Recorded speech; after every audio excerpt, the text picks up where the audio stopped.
CHAPTER XIX. Part II. Of Adeline Mowbray, by Amelia OPIE.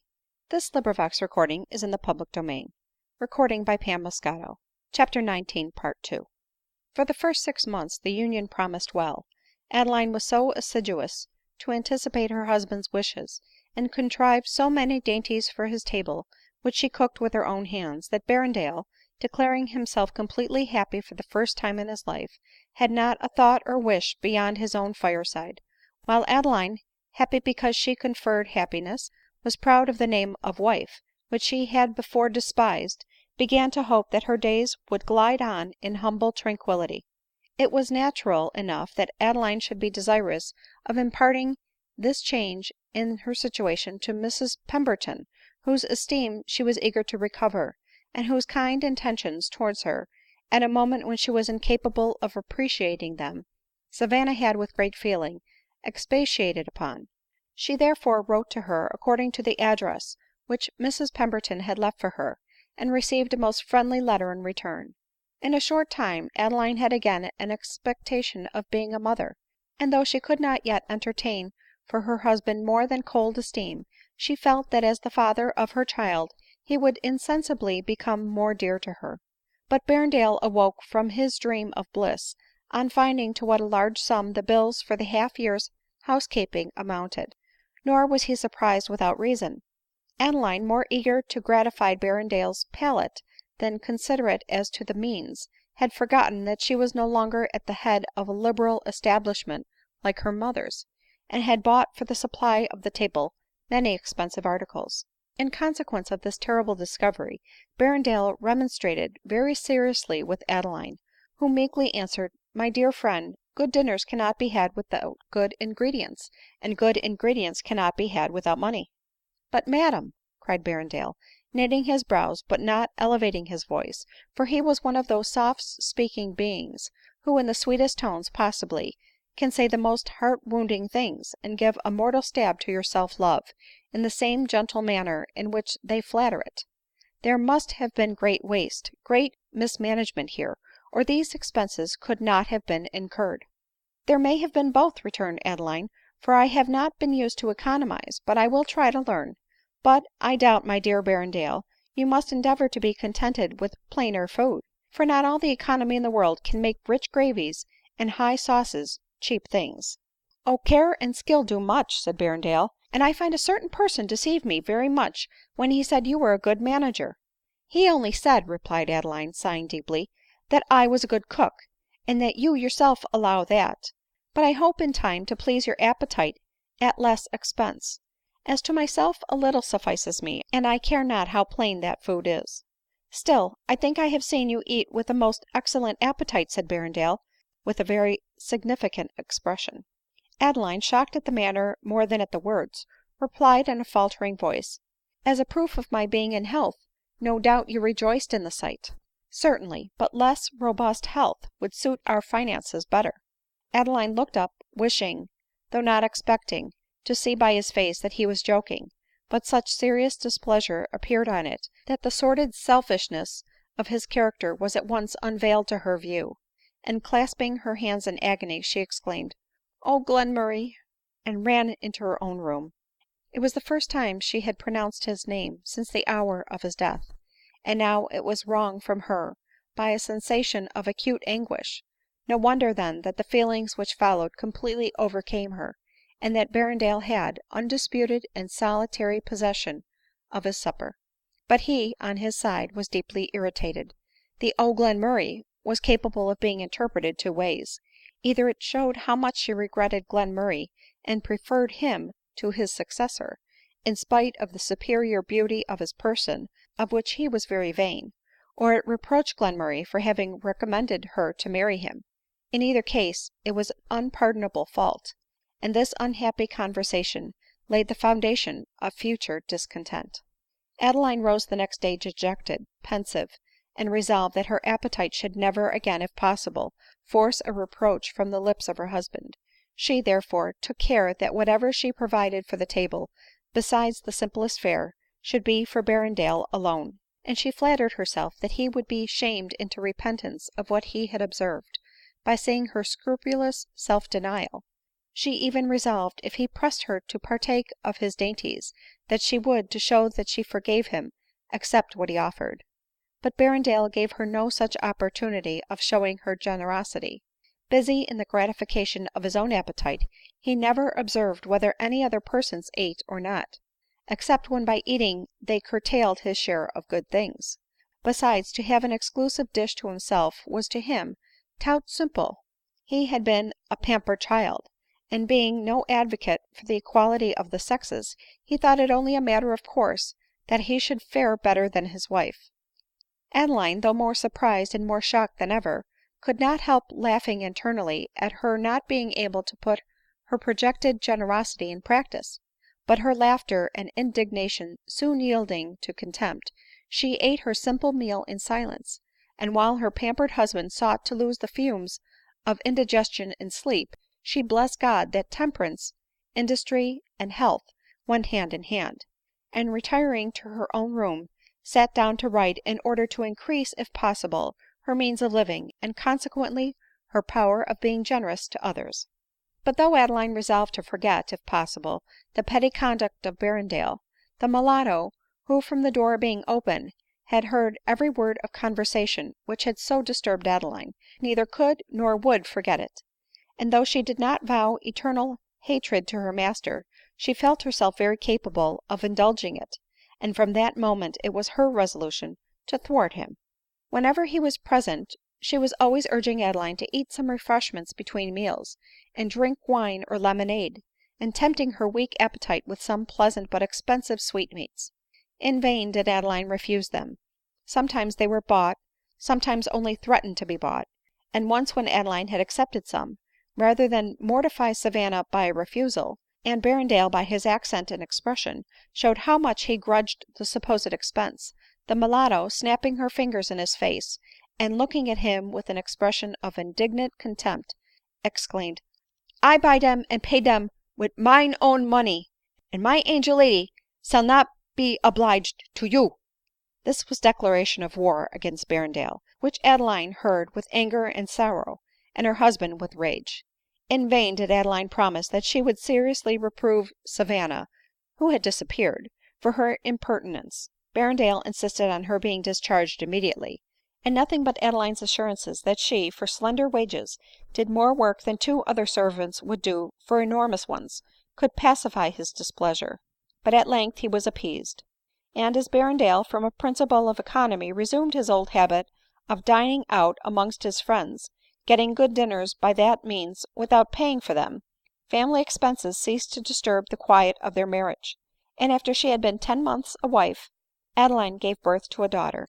That moment, the moment when she heard her infant's first cry, seemed to repay her for all she had suffered. Every feeling was lost in the maternal one, and she almost fancied that she loved, fondly loved the father of her child ; but this idea vanished when she saw the languid pleasure, if pleasure could be called, with which Berrendale congratulated her on her pain and danger being past, and received his child in his arms. The mulatto was wild with joy ; she almost stifled the babe with her kisses, and talked even the next day of sending for the tawny boy to come and see his new mistress, and vow to her, as he had done to her mother, eternal fealty and allegiance. But Adeline saw on Berrendale's countenance a mixed expression, and he had mixed feelings. True, he rejoiced in Adeline's safety, but he said within himself, " Children are expensive things, and we may have a large family ;" and leaving the bedside as soon as he could, he retired, to endeavor to lose in an afternoon's nap his unpleasant reflections.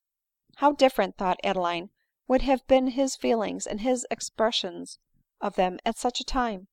Oh, but the name of Glenmurray died away on her lips ; and hastily turning to gaze on her sleeping babe, she tried to forget the disappointed emotions of the wife in the gratified feelings of the mother.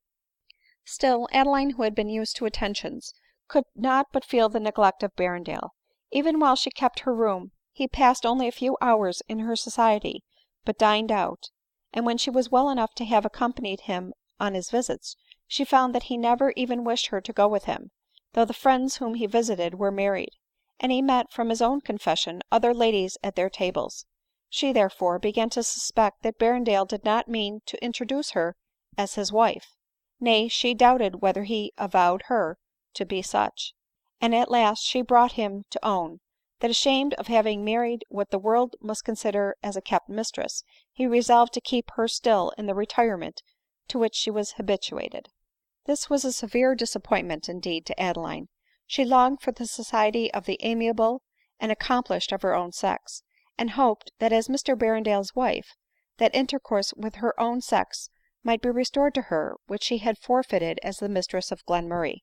Nor could she help reproaching Berrendale for the selfish ease and indifference with which he saw her deprived of those social enjoyments which he daily enjoyed himself, convinced as she was that he might, if he chose, have introduced her to at least his intimate friends. But she pleaded and reasoned in vain. Contented with the access which he had to the tables of his friends, it was of little importance to him that his wife ate her humble meals alone. His habits of enjoyment had ever been solitary. The pampered schoolboy, who had at school eaten his tart and cake by stealth in a corner, that he might not be asked to share them with another, had grown up with the same dispositions to manhood ; and his parents, though opulent, were vulgar in their manners and low in their origin. He had never been taught those graceful self-denials inculcated into the children of polished life, which, though taught from factitious and not real benevolence, have certainly a tendency by long habit to make that benevolence real which at first was only artificial. Adeline had both sorts of kindness and affection, those untaught of the heart and those of education. She was polite from the situation into which the accident of birth had thrown her, and also from the generous impulse of her nature. To her, therefore, the uncultivated and unblushing personnalité, as the French call it, of Berrendale, was a source of constant wonder and distress ; and often, very often, did she feel the utmost surprise at Berrendale's having appeared to Glenmurray a man likely to make her happy. Often did she wonder how the defects of Berrendale's character could have escaped his penetrating eyes. Adeline forgot that the faults of her husband were such as could be known only by an intimate connexion, and which cohabitation could alone call forth ; faults the existence of which such a man as Glenmurray, who never considered himself in any transaction whatever, could not suppose possible ; and which, though they inflicted the most bitter pangs on Adeline, and gradually untwisted the slender thread which had begun to unite her heart with Berrendale's, was of so light a fabric as almost to elude the touch, and of a nature to appear almost too trivial to be mentioned in the narration of a biographer. But though it has been long said that trifles make the sum of human things, inattention to trifles continues to be the vice of every one ; and many a conjugal union, which has never been assailed by the battery of crime, has fallen a victim to the slowly undermining power of petty quarrels, trivial unkindnesses, and thoughtless neglect, like the gallant officer who, after escaping unhurt all the rage of battle by land and water, tempest on sea, and earthquake on shore, returns perhaps to his native country, and perishes by the power of a slow fever. But Adeline, who, amidst all the chimeras of her fancy and singularities of her opinions, had happily held fast her religion, began at this moment to entertain a belief that soothed in some measure the sorrows which it could not cure. She fancied that all the sufferings she underwent were trials which she was doomed to undergo, as punishments for the crime she had committed in leaving her mother and living with Glenmurray, and as expiations also. She, therefore, welcomed her afflictions, and lifted up her meek eyes to heaven in every hour of her trials, with the look of tearful but grateful resignation. Meanwhile her child, whom, after her mother, she called Editha, was nursed at her own bosom, and thrived even beyond her expectations. Even Berrendale beheld its growing beauty with delight, and the mulatto was wild in praise of it ; while Adeline, wholly taken up all day in nursing and in working for it, and every evening in writing stories and hymns to publish, which would, she hoped, one day be useful to her own child as well as to the children of others, soon ceased to regret her seclusion from society ; and by the time Editha was a year old, she had learned to bear with patience the disappointment she had experienced in Berrendale. Soon after she became a mother, she again wrote to Mrs Pemberton, as she longed to impart to her sympathizing bosom those feelings of parental delight which Berrendale could not understand, and the expression of which he witnessed with contemptuous and chilling gravity. To this letter she anticipated a most gratifying return ; but month after month passed, and no letter from Lisbon arrived. " No doubt my letter miscarried," said Adeline to Savanna, " and I will write again." But she never had resolution to do so, for she felt that her prospects of conjugal happiness were obscured, and she shrunk equally from the task of expressing the comfort which she did not feel, or unveiling to another the errors of her husband. The little regard, meanwhile, which she had endeavored to return for Berrendale soon vanished, being unable to withstand a new violence offered to it. Editha was seized with the whooping cough ; and as Adeline had sold her last little volume to advantage, Berrendale allowed her to take a lodging at a short distance from town, as change of air was good for the complaint. She did so, and remained there 2 months. At her return she had the mortification to find that her husband, during her absence, had intrigued with the servant of the house ; a circumstance of which she would probably have remained ignorant, but for the indiscreet affection of Savanna, who, in the first transports of her indignation on discovering the connexion, had been unable to conceal from her mistress what drove her almost frantic with indignation. But Adeline, though she felt disgust and aversion, swallowed up the few remaining sparks of regard for Berrendale which she felt, had one great consolation under this new calamity. Berrendale had not been the choice of her heart. " But, thank God, I never loved this man," escaped her lips as she ran into her own room ; and pressing her child to her bosom, she shed on its unconscious cheeks the tears which resentment and a deep sense of injury wrung from her. " Oh, had I loved him," she exclaimed, " this blow would have been mortal." She, however, found herself in one respect the better for Berrendale's guilt.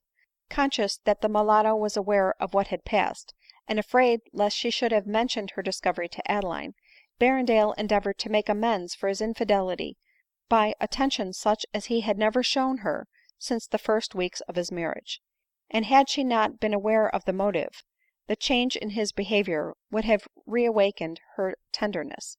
However, it claimed at least complaisance and gentleness from her while it lasted, which was not long ; for Berrendale, fancying from the apparent tranquillity of Adeline the result of indifference, not ignorance, that she was not informed of his fault, and that the mulatto was too prudent to betray him, began to relapse into his old habits ; and one day, forgetting his assumed liberality, he ventured, when alone with Savanna, who was airing one of Editha's caps, to expatiate on the needless extravagance of his wife in trimming her child's caps with lace.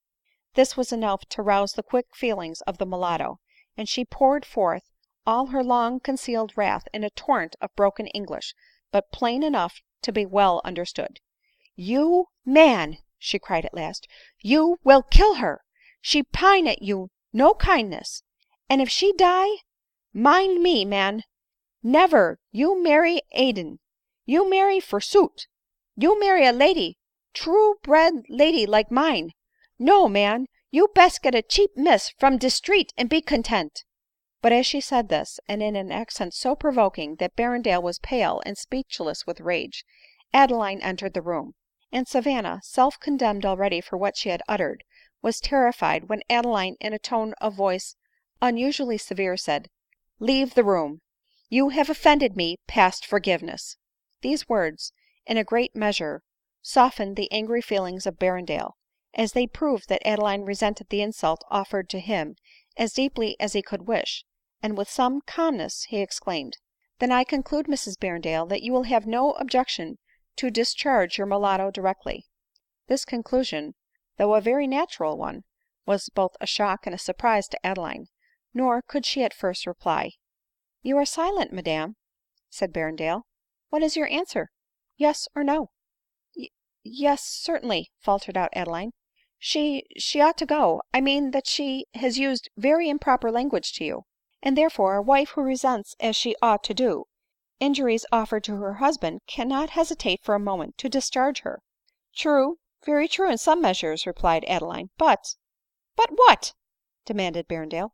" Oh, Berrendale !" cried Adeline, bursting into an agony of frantic sorrow, " if she leaves me, what will become of me I shall lose the only person now in the world, perhaps, who loves me with sincere and faithful affection." Berrendale was wholly unprepared for an appeal like this ; and, speechless from surprise not unmixed with confusion, staggered into the next chair. He was conscious, indeed, that his fidelity to his wife had not been proof against a few weeks absence ; and then, being, like most men, not over delicate in his ideas on such subjects, as soon as Adeline returned he had given up on the connexion which he had formed, and therefore he thought she had not much reason to complain. In all other respects he was sure that he was an exemplary husband, and she had no just grounds for doubting his affection. He was sure that she had no reason to accuse him of unkindness ; and, unless she wished him to be always tied to her apron string, he was certain he had never omitted to pay her all proper attention. Alas! he felt not the many wounds he had inflicted by the word whose meaning kills yet told the speaker wonders that you thought it cold. And he had yet to learn, that in order to excite or testify affection, it is necessary to seem to derive exclusive enjoyment from the society of the object avowed to be beloved, and to seek its gratification in preference to one's own, even in the most trivial things. He knew not that opportunities of conferring large benefits, like bank bills for £1000, rarely come into use, but little attentions, friendly participations and kindnesses are wanted daily, and, like small change, are necessary to carry on the business of life and happiness. A minute and more, perhaps, elapsed before Berrendale recovered himself sufficiently to speak, and the silence was made still more awful to Adeline by her hearing from the adjoining room the sobs of the mulatto. At length, " I cannot find words to express my surprise at what you have just uttered," exclaimed Berrendale. " My conscience does not reproach me with deserving the reproof it contained." " Indeed !" replied Adeline, fixing her penetrating eyes on him, which shrunk downcast and abashed from her gaze. Adeline saw her advantage and pursued it. " Mr Berrendale," continued she, " it is indeed true that the mulatto has offended both of us ; for in offending you she has offended me. But have you committed no fault — nothing for me to forgive ? I know that you are too great a lover of truth, too honorable a man, to declare that you have not deserved the just anger of your wife ; but you know that I have never reproached you, nor should you ever have been aware that I was privy to the distressing circumstances to which I allude, but for what has just passed. And now do but forgive the poor mulatto, who sinned only from regard for me, and from supposed slight offered to her mistress, and I will not only assure you of my forgiveness, but from this moment will strenuously endeavor to blot from my remembrance every trace of what has passed." Berrendale, conscious and self*condemned, scarcely knew what to answer ; but, thinking that it was better to accept Adeline's offer, even on her own conditions, he said, that if Savanna would make a proper apology, and Adeline would convince her that she was seriously displeased with her, he would allow her to stay ; and Adeline having promised every thing which he asked, peace was again restored. " But what can you mean, Adeline," said Berrendale, " by doubting my affection ? I think I have given a sufficient proof of that, when, disregarding the opinion of the world, I married you, though you had been the mistress of another ; and I really think, that by accusing me of unkindness you make me a very ungrateful return." To this indelicate and unfeeling remark Adeline vainly endeavored to reply ; but, starting from her chair, she paced the room in violent agitation. " Answer me," continued Berrendale ;" name one instance in which I have been unkind to you." Adeline suddenly stopped, and looking steadfastly at him, smiled with a sort of contemplative pity, and was on the point of saying, " Is not what you have now said an instance of unkindness ?"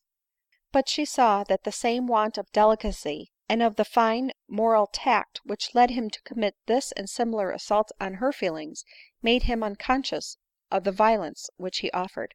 Finding, therefore, that he could not understand her causes of complaint, even if it were possible for her to define them, she replied, " Well, perhaps I was too hasty, and in a degree unjust ; so let us drop the subject. And indeed, my dear Berrendale, you must bear with my weakness ; remember I have always been a spoiled child." Here the image of Glenmurray, and that of home, the home which she once knew, the home of her childhood and of her earliest youth, pressed on her recollection. She thought of her mother, and of the indulgences which she had once known, of the advantage of opulence, the value of which she had never felt till deprived of them ; and, struck with the comparative forlornness of her situation, united for life to a being whose sluggish sensibilities could not understand, and consequently not soothe, the quick feelings and jealous susceptibility of her nature, she could hardly forbear falling at the feet of her husband, and conjuring him to behave at least with forbearance to her, and to speak and look at her with kindness. She did stretch out her hand to him with a look of mournful entreaty, which, though not understood by Berrendale, was not lost upon him entirely. He thought it was a confession of her weakness and his superiority ; and, flattered by the thought into unusual softness, he caught her fondly to his bosom, and gave up an engagement to sup at an oyster club, in order to spend the evening tete-a-tete with his wife. Nay, he allowed the little Editha to remain in the room for a whole hour, though she cried when he attempted to take her in his arms, and, observing that it was a cold evening, allowed Adeline her due share of the fireside.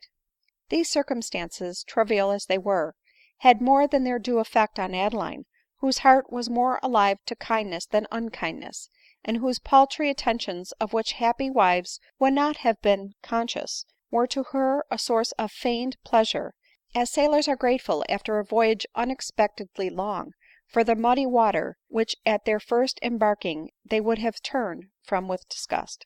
That very night Adeline remonstrated with the mulatto on the impropriety of her conduct ; and, having convinced her that in insulting her husband she failed in respect to her, Savanna was prevailed upon the next morning to ask pardon of Berrendale ; and, out of love for her mistress, she took care in future to do nothing that required forgiveness.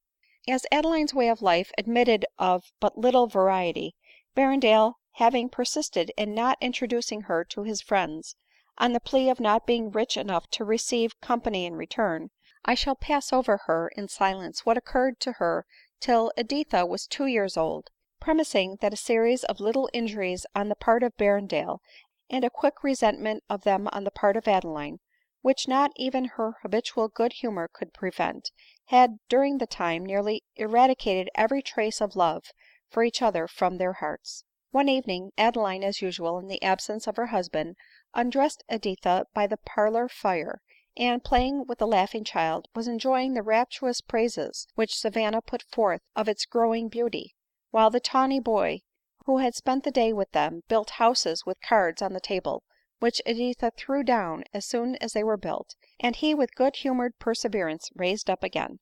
Adeline, alive only to the maternal feeling, at this moment had forgotten all her cares. She saw nothing but the happy group around her, and her countenance wore the expression of recovered serenity. At this moment a loud knock was heard at the door, and Adeline, starting up, exclaimed, " It is my husband's knock."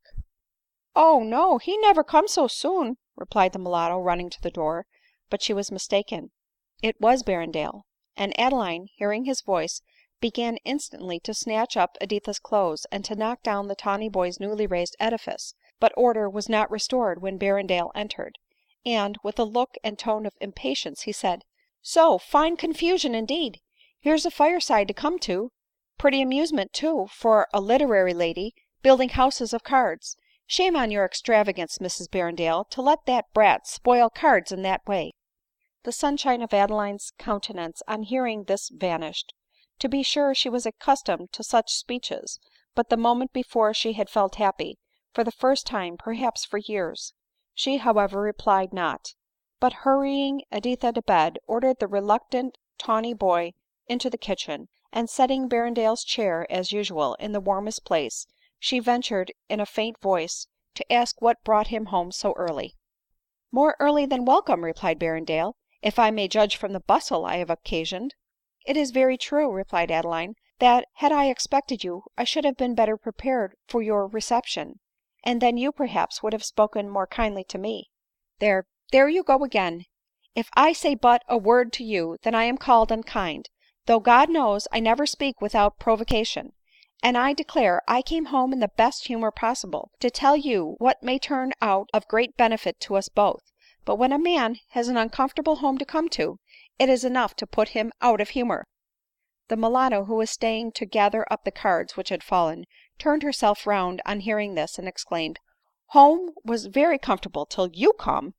and then with a look of the most angry contempt she left the room, and threw the door to with great violence. " But what is this good news, my dear ?" said Adeline, eager to turn Berrendale's attention from Savanna's insolent reply. " I have received a letter," he replied, " which, by the by, I ought to have had some weeks ago, but my father in law in Jamaica authorizing me to draw on his banker for £900, and inviting me to come over to him, as he feels himself declining, and wishes to give me the care of his estate, and of my son, to whom all his fortune will descend, and of whose interest he properly thinks no one can be so likely to take good care as his own father." " And do you mean that I and Editha should go with you ?" said Adeline, turning pale. " No, to be sure not," eagerly replied Berrendale ;" I must first see how the land lies ; but if I go, as the old man no doubt will make a handsome settlement on me, I shall be able to remit you a very respectable annuity." Adeline's heart, despite of herself, bounded with joy at this discovery ; but she had resolution to add, " and if duplicity can ever be pardonable, this was ; so then the good news which you had to impart to me was, that we were going to be separated." But as she said this, the consciousness that she was artfully trying to impress Berrendale with an idea of her feelings, a sorrow which was foreign to her heart, overcame her ; and affected also at being under the necessity of rejoicing at the departure of that being who ought to be the source of her comfort, she vainly struggled to regain composure, and burst into an agony of tears. But her consternation cannot be expressed when she found that Berrendale imputed her tears to tender anguish at the idea of parting with him ; and, when his vanity being delighted by this homage to his attractions, he felt all his fondness for her revive, and, overwhelming her with caresses, he declared that he would reject the offer entirely, if by accepting it he should give her a moment's uneasiness. Adeline, shocked at his error, yet not daring to set him right, could only weep on his shoulder in silence ; but in order to make real the distress he only fancied so, she enumerated to herself all the diseases incident to the climate and the danger of the voyage. Still the idea of Berrendale's departure was so full of comfort to her, that though her tears continued to flow, they flowed not for his approaching absence. At length, ashamed of fortifying him in so gross an error, she made an effort to regain her calmness, and found words to assure him that she would no longer give way to such unpardonable weakness, as she could assure him that she wished his acceptance of his father in law's offer, and had no desire to oppose a scheme so just and so profitable. But Berrendale, to whose vanities she had never before offered such a tribute as her tears seemed to be, imputed these assurances to disinterested love and female delicacy, afraid to own the fondness which it felt ; and the rest of the evening was spent in professions of love on his part, which on Adeline's called forth at least some grateful and kind expressions in return.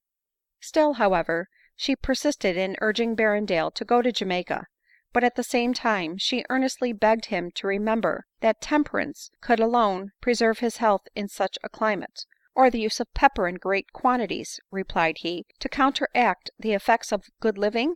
And Adeline, though convinced temperance was the best preservative, was forced to give up the point, especially as Berrendale began to enumerate the number of delicious things for the table which Jamaica afforded. To be brief, Berrendale, after taking a most affectionate leave of his wife and child, a leave which almost made the mulatto his friend, and promising to allow them £200 a year till he should be able to send over for them, set sail for Jamaica ; while Adeline, the night of his departure, endeavored, by conjuring up all the horrors of a tempest at sea on his passage, and of a hurricane and an earthquake on shore when he arrived, to force herself to feel such sorrow as the tenderness which he had expressed at the moment of parting seemed to make it her duty to feel.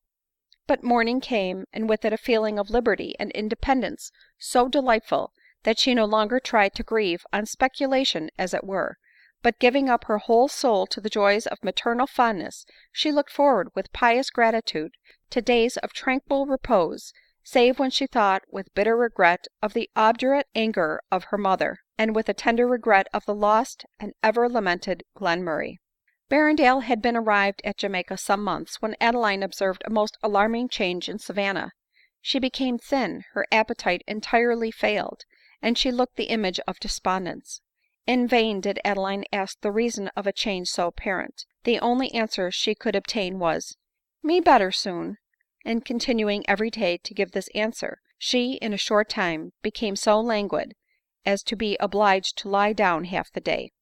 Adeline then found that it was necessary to be more serious in her interrogatories ; but the mulatto at first only answered, " No, me die, but me never break my duty vow to you. No, me die, but never leave you." These words implying a wish to leave her with a resolution not to do so, how much soever it might cost her, alarmed in a moment the ever disinterested sensibility of Adeline. She at length wrung from her a confession that her dear William, who was gone to Jamaica as servant to a gentleman, was, she was incredibly informed, very ill, and likely to die. " You therefore wish to go and nurse him, I suppose, Savanna ?"" Oh, me no wish ; me only tink dat me like to go to Jamaica, see if it be true dat he be so bad ; and if he die, I den return and die wid you." " Live with me, you mean, Savanna ? for indeed I cannot spare you. Remember you have given me a right to claim your life as mine ; nor can I allow you to throw away my property in fruitless lamentations, and the indolent indulgence of regret. You shall go to Jamaica, Savanna. God forbid that I should keep a wife from her duty. You shall see and try to recover William if he be really ill." Savanna here threw herself on Adeline's neck. " And then you shall return to me, who will either warmly share in your satisfaction, or fondly soothe your distress." " Den you do love poor Savanna ?"" Love you ! Indeed I do, next to my child and my mother," replied Adeline, her voice faltering. " Name not dat woman !" cried Savanna hastily ;" me will never see, never speak to her even in heaven." " Savanna, remember she is my mother." " Yes, and Mr Berrendale be your husband ; and yet who dat love you can love dem ?"" Savanna," replied Adeline, " these proofs of your regard, though reprehensible, are not likely to reconcile me to your departure ; and I already feel that in losing you " Here she paused, unable to proceed. " Den me no go, me no go." " Yet, dearest lady, you have love yourself." " Aye, Savanna, and can feel for you ; so say no more. The only difficulty will be to raise money enough to pay for your passage and expenses while there." " Oh ! me once nurse the captain's wife who now going to Jamaica, and she love me very much ; and he tell me yesterday that he let me go for noting, because I am good nurse to his wife, if me wish to see William." " Enough," replied Adeline ;" then all I have to do is to provide you with money for your maintenance when you arrive ; and I have no doubt but that what I cannot supply the tawny boy's generous patroness will."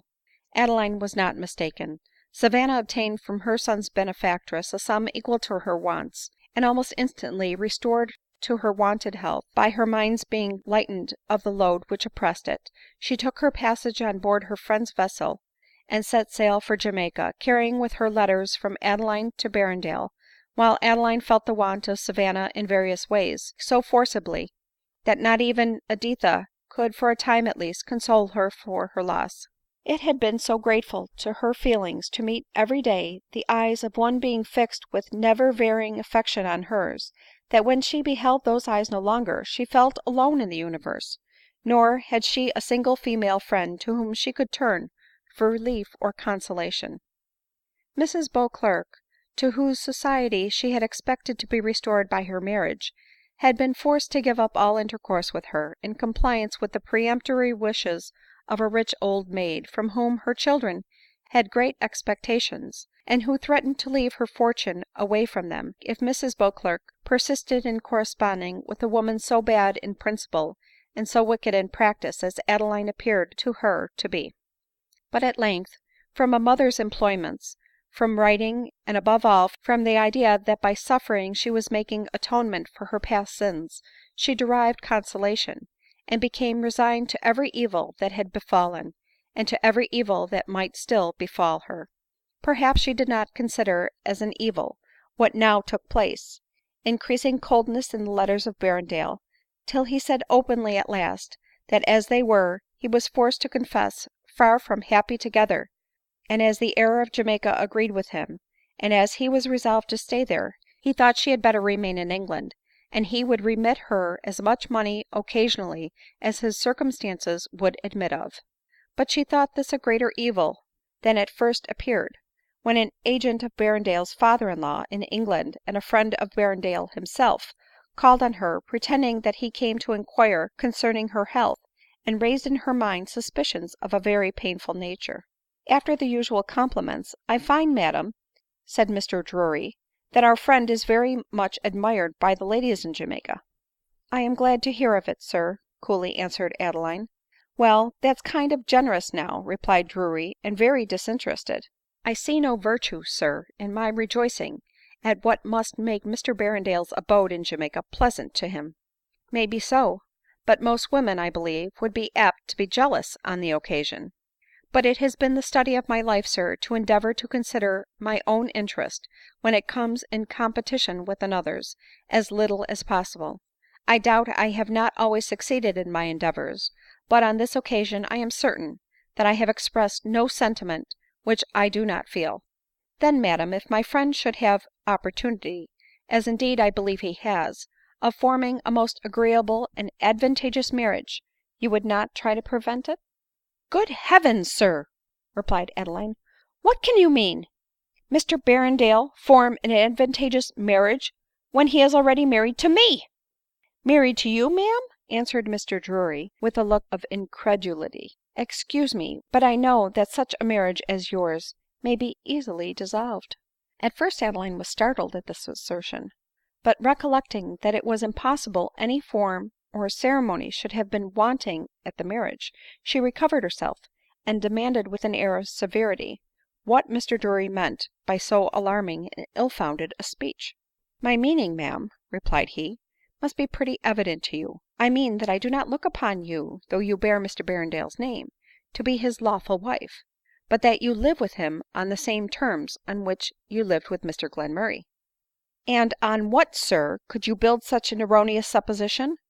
On Mr Berrendale's own words, madam, who always spoke of his connexion with you, as of a connexion which he had formed in compliance with love, and in defiance of prudence." " And is it possible that he could be such a villain ?" exclaimed Adeline. " Oh my child !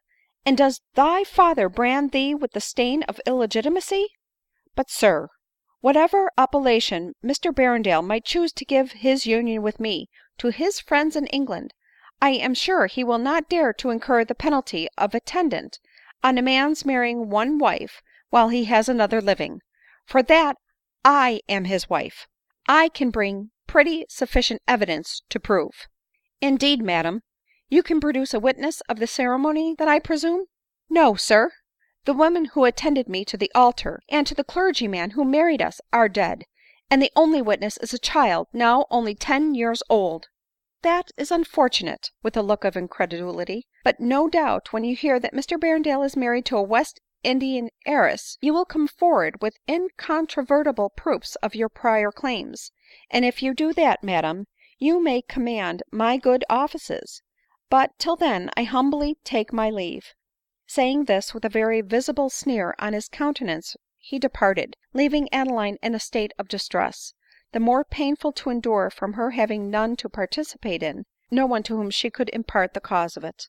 That Mr Drury did not speak of the possible marriage of Berrendale from mere conjecture was very apparent ; and Adeline resolved not to delay writing to her husband immediately, to inform him of what had passed, and to put before his eyes, in the strongest possible manner, the guilt of what he was about to do, and also the utter impossibility of its being successful guilt, as she was resolved to assert her claims for the sake of her child, if not for her own.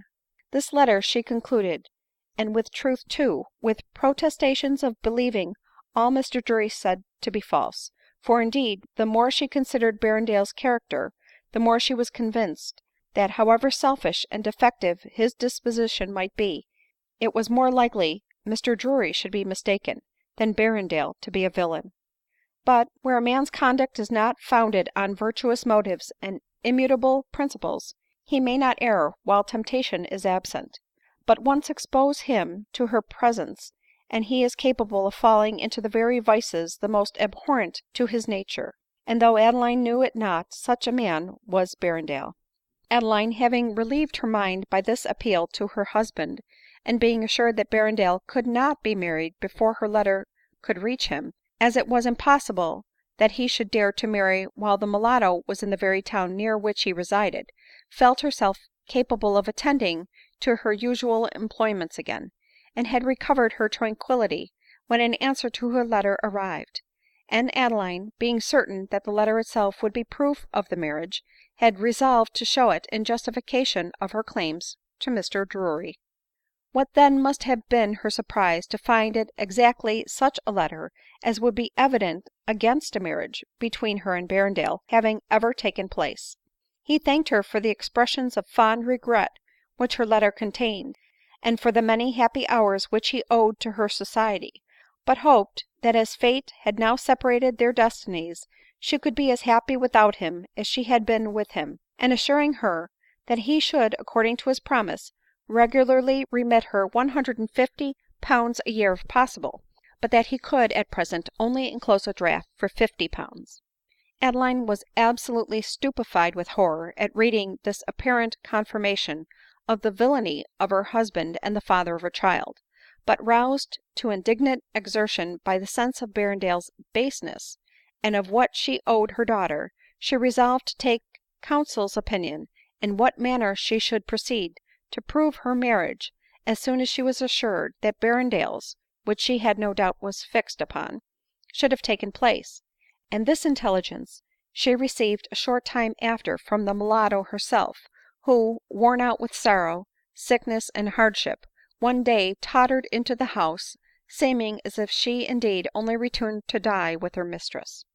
At first the joy of seeing Savanna restored to her swallowed up every other feeling ; but tender apprehension for the poor creature's health soon took possession of her mind, and Adeline drew from her a narrative which exhibited Berrendale to her eyes as capable of most atrocious actions.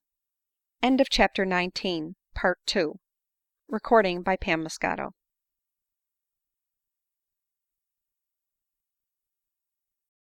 Chapter XX of Adeline Mowbray, by Amelia OPIE. This recording is in the public domain. Recording by Pam Moscato. Chapter XX. It is very certain that when Berrendale left England, though he meant to conceal his marriage entirely, he had not even the slightest wish to contract another ; and had any one told him that he was capable of such wicked conduct, he would have answered like Hazael, " Is thy servant a dog that he should do this thing ?" But he was then unassailed by temptations ; and habituated as he was to selfish indulgence, it was impossible that to strong temptation he should not fall an immediate victim. This strong temptation assailed him soon after his arrival, in the person of a very lovely and rich widow, a relation of his first wife, who, having no children of her own, had long been very fond of his child, then a very fine boy, and with great readiness transferred to the father the affection which she bore the son. For some time conscience and Adeline stood their ground against this new mistress and her immense property ; but at length, being pressed by his father-in-law, who wished the match, to assign a sufficient reason for his coldness to so fine a woman, and not daring to give the true one, he returned the lady's fondness ; and though he had not yet courage enough to name the marriage day, it was known that it would some time or other take place. But all his scruples soon yielded to the dominion which the attractions of the lady, who was well versed in the arts of seduction, obtained over his senses, and to the strong power which the sight of the splendor in which she lived acquired over his avarice. When, just as everything was on the point of being concluded, the poor mulatto, who had found her husband dead, arrived almost broken hearted at the place of Berrendale's abode, and delivered to him letters from Adeline. Terrified and confounded at her presence, he received her with such evident marks of guilty confusion in his face, that Savanna's apprehensive and suspicious attachment to her mistress took the alarm ; and, as she had seen a very fine woman leave the room as she entered, she, on pretence of leaving Berrendale alone to read his letters, repaired to the servants' apartments, where she learnt the intended marriage. Immediately forgetting her own distresses in those of Adeline, she returned to Berrendale, not with the languid mournful pace with which she had first entered, but with the firm, impetuous, and intrepid step of conscious integrity going to confound vice in the moment of its triumph. Berrendale read his doom the moment he beheld her, in her dark and fiery eye, and awaited in trembling silence the torrent of reproaches that trembled on her lip.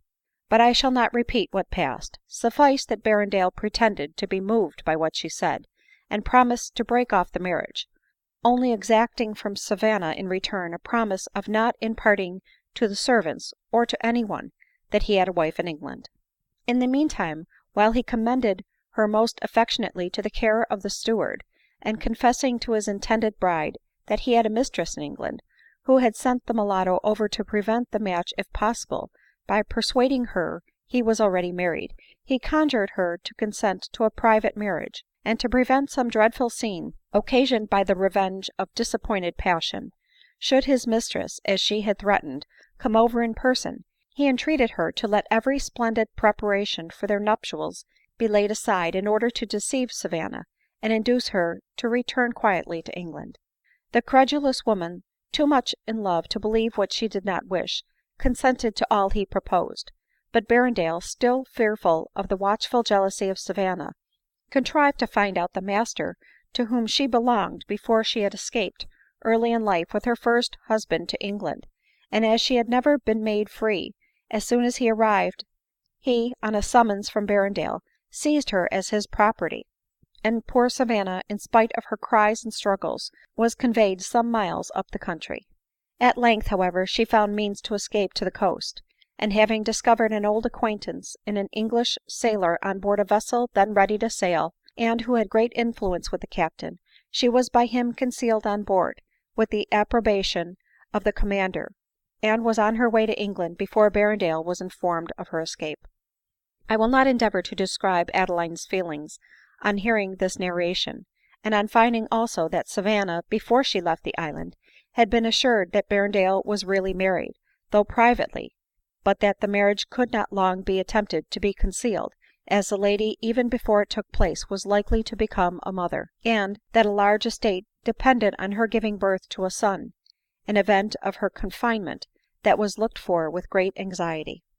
Still, in the midst of her distress, a sudden thought struck Adeline, which converted her anger into joy, and her sorrow into exultation.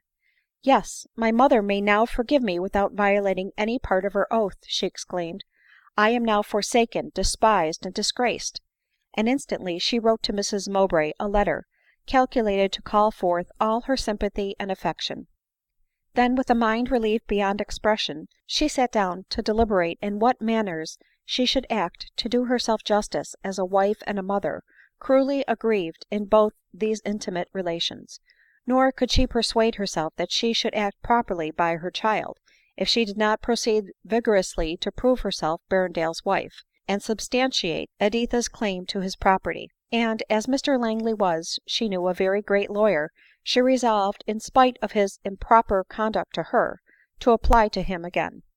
Indeed, she could not divest herself of a wish to let him know that she was become a wife, and no longer liable to be treated with that freedom with which, as a mistress, he had thought himself at liberty to address her. However, she wished that she had not been obliged to go to him alone ; but as the mulatto was in too weak a state of health to allow of her going out, and she could not speak of business like hers before any one else, she was forced to proceed unaccompanied to the Temple, and on the evening of the day after Savanna's return, she, with a beating heart, repaired once more to Mr Langley's chambers. Luckily, however, she met the tawny boy on her way, and took him for her escort. " Tell your master," she said to the servant, " that Mrs Berrendale wishes to speak to him ;" and in a few minutes she was introduced. " Mrs Berrendale !" cried Langley with a sarcastic smile. " Pray be seated, madam. I hope Mr Berrendale is well." " He is in Jamaica, sir," replied Adeline. " Indeed !" returned Langley. " May I presume so far as to ask whether your visit to me be merely of a professional nature ?"" Certainly, sir," replied Adeline. " Of what other nature should it be ?" Langley replied to this only by a significant smile. At this moment the tawny boy asked leave to walk in the Temple Gardens, and Adeline, though reluctantly, granted his request. " Oh, apropos, John," cried Langley to the servant, " let Mrs Montgomery know that her friend, Miss Mowbray — Mrs Berrendale, I mean — is here ; she is walking in the garden." " My friend Mrs Montgomery, sir ? I have no friend of that name." " No, my sweet soul ! You may not know her by that name ; but names change, you know. You, for instance, are Mrs Berrendale now ; but when I see you again, you may be Mrs somebody else." " Never, sir !" cried Adeline indignantly ;" but though I do not exactly understand your meaning, I feel as if you meant to insult me, and therefore "" Oh no ! Sit down again, my angel ; you are mistaken, and so apt to fly off in a tangent. But — so — that wonderfully handsome man Berrendale is off, eh ? Your friend and mine, eh, pretty one ? If, sir, Mr Berrendale ever considered you as his friend, it is very strange that you should presume to insult his wife." " Madam," replied Langley with a most provoking sneer, " Mr Berrendale's wife shall always be treated by me with proper respect." " Gracious heaven !" cried Adeline, clasping her hands and looking upwards with tearful eyes, " when shall my persecutions cease ? and how much greater must my offences be than even my remorse paints them, when their consequences still torment me so long after the crime which occasioned them has ceased to exist ! But it is thy will, and I will submit even to indignity with patience." There was a touching solemnity in this appeal to heaven, an expression of truth which it was so impossible for art to imitate, that Langley felt in a moment the injustice of what he had been guilty, and an apology was on his lips, when the door opened, and a lady, rouged like a French countess of the ancient regime, her hair covered with a profusion of brown powder, and dressed in the height of the fashion, ambled into the room, and saying, " How d'ye do, Miss Mowbray ?" threw herself carelessly on the sofa, to the astonishment of Adeline, who did not recollect her, and to the confusion of Langley, who now, impressed with involuntary respect for Adeline, repented of having exposed her to the scene that awaited her.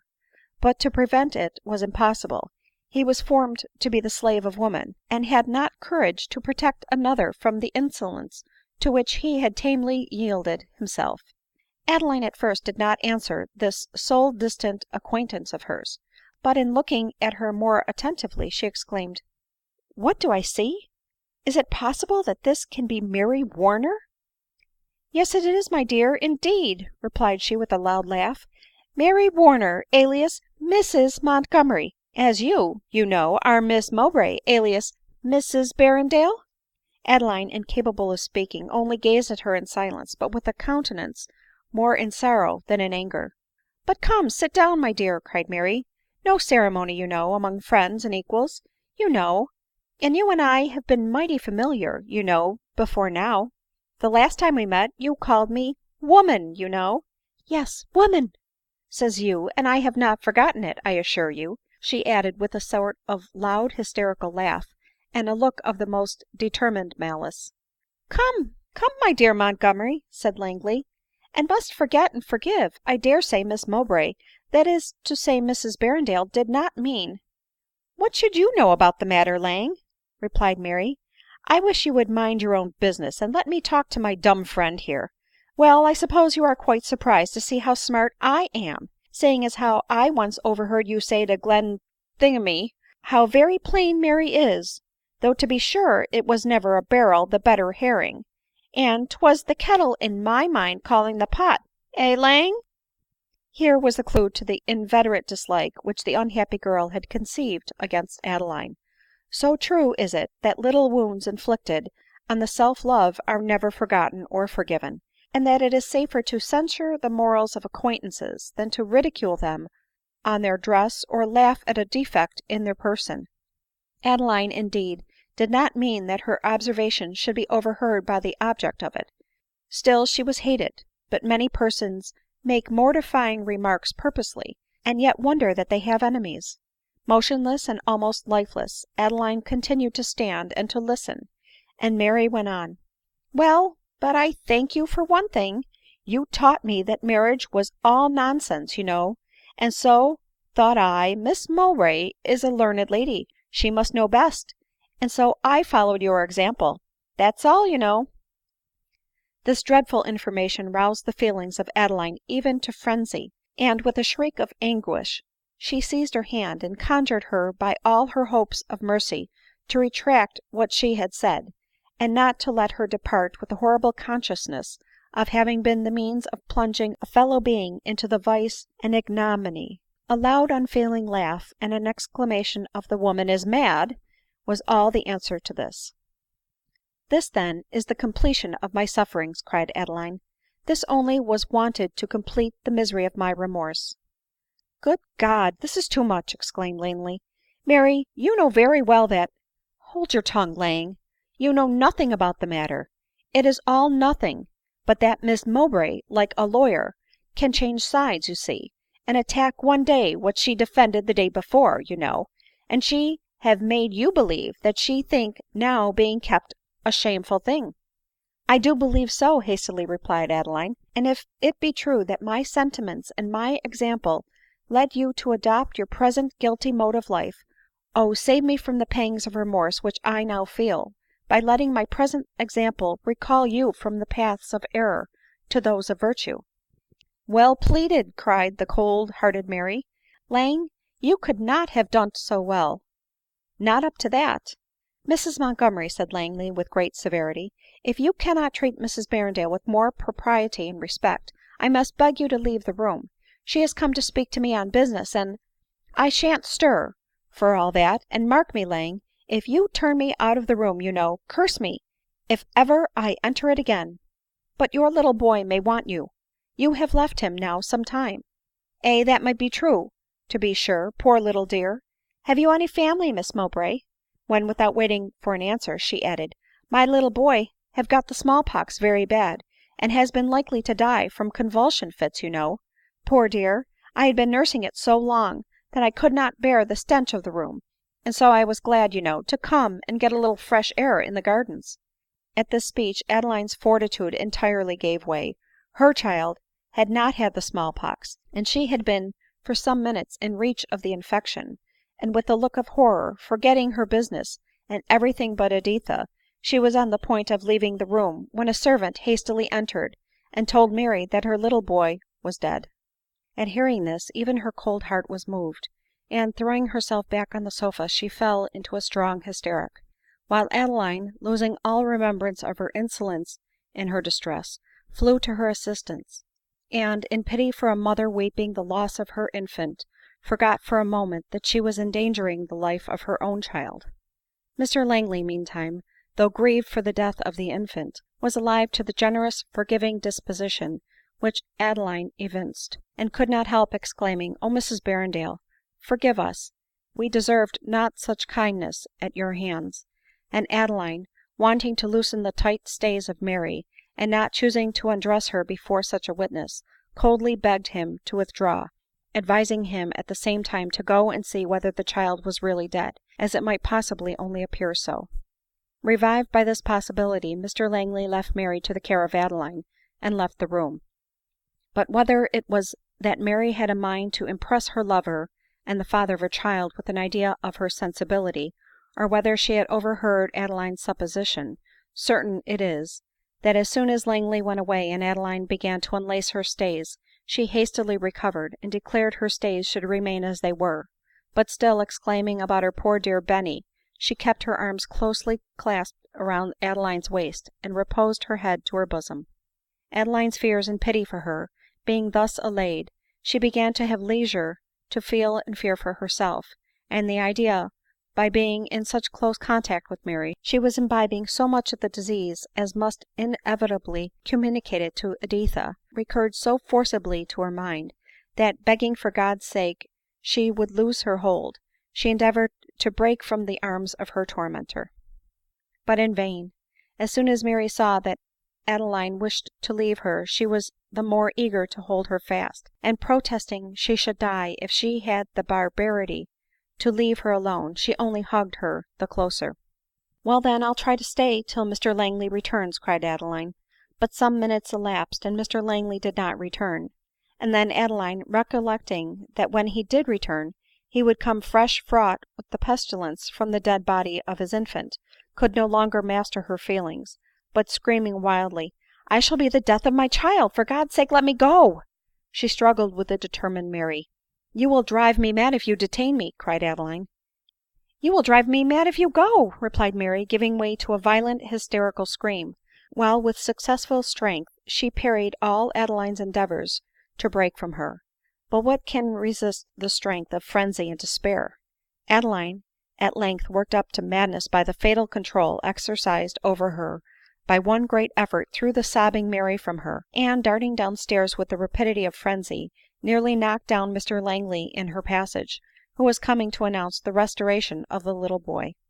She soon reached Fleet Street, and was on her road home before Langley and Mary had recovered their consternation ; but she suddenly recollected that homewards she must not proceed, that she carried death about her ; and wholly bewildered by this insupportable idea, she ran along the Strand, muttering the incoherencies of frenzy as she went, till she was intercepted in her passage by some young men of ton, who had been dining together, and, being half intoxicated, were on their way to the theatre. Two of these gentlemen, with extended arms, prevented her further progress. " Where are you going, my pretty girl ?" cried one. " In this hurry ? Shall I see you home ? Hey !"" Home !" replied Adeline. " Name it not ! My child, my child ! Thy mother has destroyed thee." " So !" cried another, " an actress, by all that's tragical !"" Unhand me !" exclaimed Adeline wildly. " Do you not know, poor babe, that I carry death and pollution about with me ?"" The devil you do !" returned the gentleman ;" then the sooner you take yourself off the better." " I believe the poor soul is mad," said a third, making way for Adeline to pass. " But," cried the first who spoke, catching hold of her, " if so, there is method and meaning in her madness ; for she called Jaby here a poor babe, and we all know he is little better." By this time Adeline was in a state of complete frenzy, and was again darting down the street in spite of the gentlemen's efforts to hold her, when another gentleman, whom curiosity had induced to stop and listen to what passed, suddenly seized hold of her arm, and exclaimed, " Good heavens ! What can this mean ? It can be no other than Miss Mowbray ?" At the sound of her own name Adeline started ; but in a moment her senses were quite lost again, and the gentleman, who was no other than Colonel Mordaunt, being fully aware of her situation, after reproving the young men for sporting with distress so apparent, called a coach which happened to be passing, and desired to know whither he should have the honor of conducting her. But she was too lost to be able to answer the question ; he therefore, lifting her into the coach, desired the man to drive towards Dover street, and when there, he ordered him to drive to Margaret street, Oxford street ; when, not being able to obtain one coherent word from Adeline, and nothing but expressions of agony, terror, and self-condemnation, he desired him to stop at such a house, and conducting Adeline up stairs, desired the first assistance to be procured immediately. It was not to his own lodgings that Colonel Mordaunt had conducted Adeline, but to the house of a convenient friend of his, who, though not generally known as such, and bearing a tolerably good character in the world, was very kind to the tender distresses of her new friends, and had no objection to assist the meetings of two fond lovers. It is to be supposed then that she was surprised at seeing Colonel Mordaunt with a companion, who was an object of pity and horror rather than of love ; but she did not humanity ; and when the Colonel recommended Adeline to her tenderest care, she with great readiness ordered a bed to be prepared, and assisted in prevailing on Adeline to lie down on it. In a short time a physician and a surgeon arrived ; and Adeline, having been bled and made to swallow strong opiates, was undressed by her attentive landlady ; and though still in a state of unconsciousness, she fell into a sound sleep which lasted till morning. But Colonel Mordaunt passed a sleepless night. The sight of Adeline, even frantic and wretched as she appeared, had revived the passion which he had conceived for her ; and if, on her awakening the next morning, she should appear perfectly rational, and her frenzy merely the result of some great fright which she had received, he resolved to renew his addresses, and take advantage of the opportunity now offered him, while she was as it were in his power. But to return to the Temple. Soon after Mr Langley had entered his own room, and while Mary and he were commenting on the frantic behavior of Adeline, the tawny boy came back from his walk, and heard with marks of emotion, apparently beyond his age, for though near 12 he did not look above 8 years old, of the sudden and frantic disappearance of Adeline. "Oh, my dear friend," cried he, "if you are not gone home, you will break my poor mother's heart." " And who is your mother ?"" Her name is Savanna, and she lives with Mrs Berrendale." " Mrs Berrendale !" cried Mary, " Miss Mowbray you mean ?"" No, I do not ; her name was Mowbray, but it is now Berrendale." " What ! is she really married ?" asked Langley. " Yes, to be sure." " But how do you know that she is ?"" Oh, because I went to church with them, and my mother cooked the wedding dinner, and I ate plum pudding and drank punch, and we were very merry, only my mother cried because my father could not come." " Very circumstantial evidence indeed," cried Langley, " and I am very sorry that I did not know so much before. So you and your mother love this extraordinary fine woman, Mrs Berrendale, eh ?"" Love her ! to be sure ; we should be very wicked if we did not." " Did you never hear the story of the pine apple ?" said the tawny boy. " Not I ; what was it ?" And the tawny boy, delighted to tell the story, with sparkling eyes sat down to relate it. You must know Mr Glenmurray longed for a pine apple." " Mrs Glenmurray you mean," said Mary laughing immoderately. " I know what I say," replied the tawny boy angrily. " And so Miss Adeline, as she was then called, went out to buy one.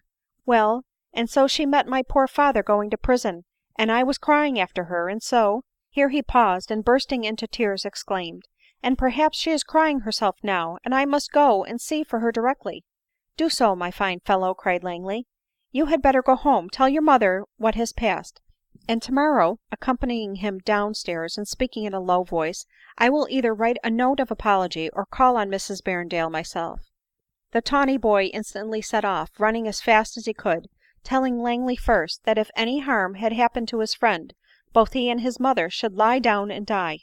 And this further proof of Adeline's merit did not tend to calm Langley's remorse for having exposed her to the various distresses which she had undergone at his chambers. CHAPTER XXI.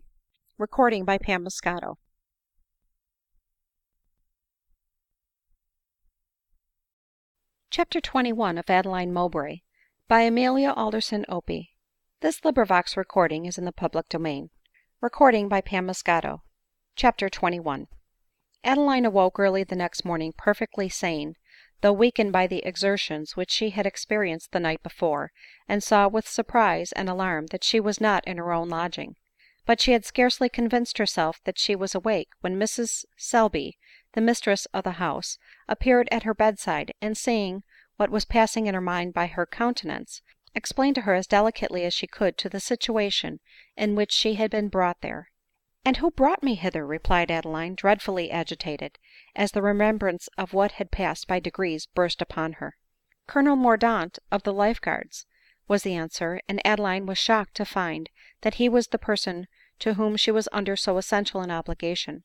She then hastily arose, being eager to return home, and in a short time she was ready to enter the drawing room, and to express her thanks to Colonel Mordaunt. But in vain did she insist on going home directly, to ease the fears of her family. The physician, who arrived at the moment, forbade her going out without having first taken both medicine and refreshment ; and by the time that, after the most earnest entreaties, she obtained leave to depart, she recollected that as her clothes were the same, she might still impart disease to her child, and therefore must on no account think of returning to Editha. " Whither then can I go ?" cried she, forgetting she was not alone. " Why not stay here ?" said the Colonel, who had been purposely left alone with her. " O dearest of women, that you would not accept the protection of a man who adores you, who has long loved you, who has been so fortunate as to rescue you from a situation of misery and danger, and the study of whose life it shall be to make you happy." He uttered this with such volubility that Adeline could not find an opportunity to interrupt him ; but when he concluded, she calmly replied, " I am willing to believe, Colonel Mordaunt, from a conversation which I once had with you, that you are not aware of the extent of the insult which you are now offering to me. You probably do not know that I have been for years a married woman."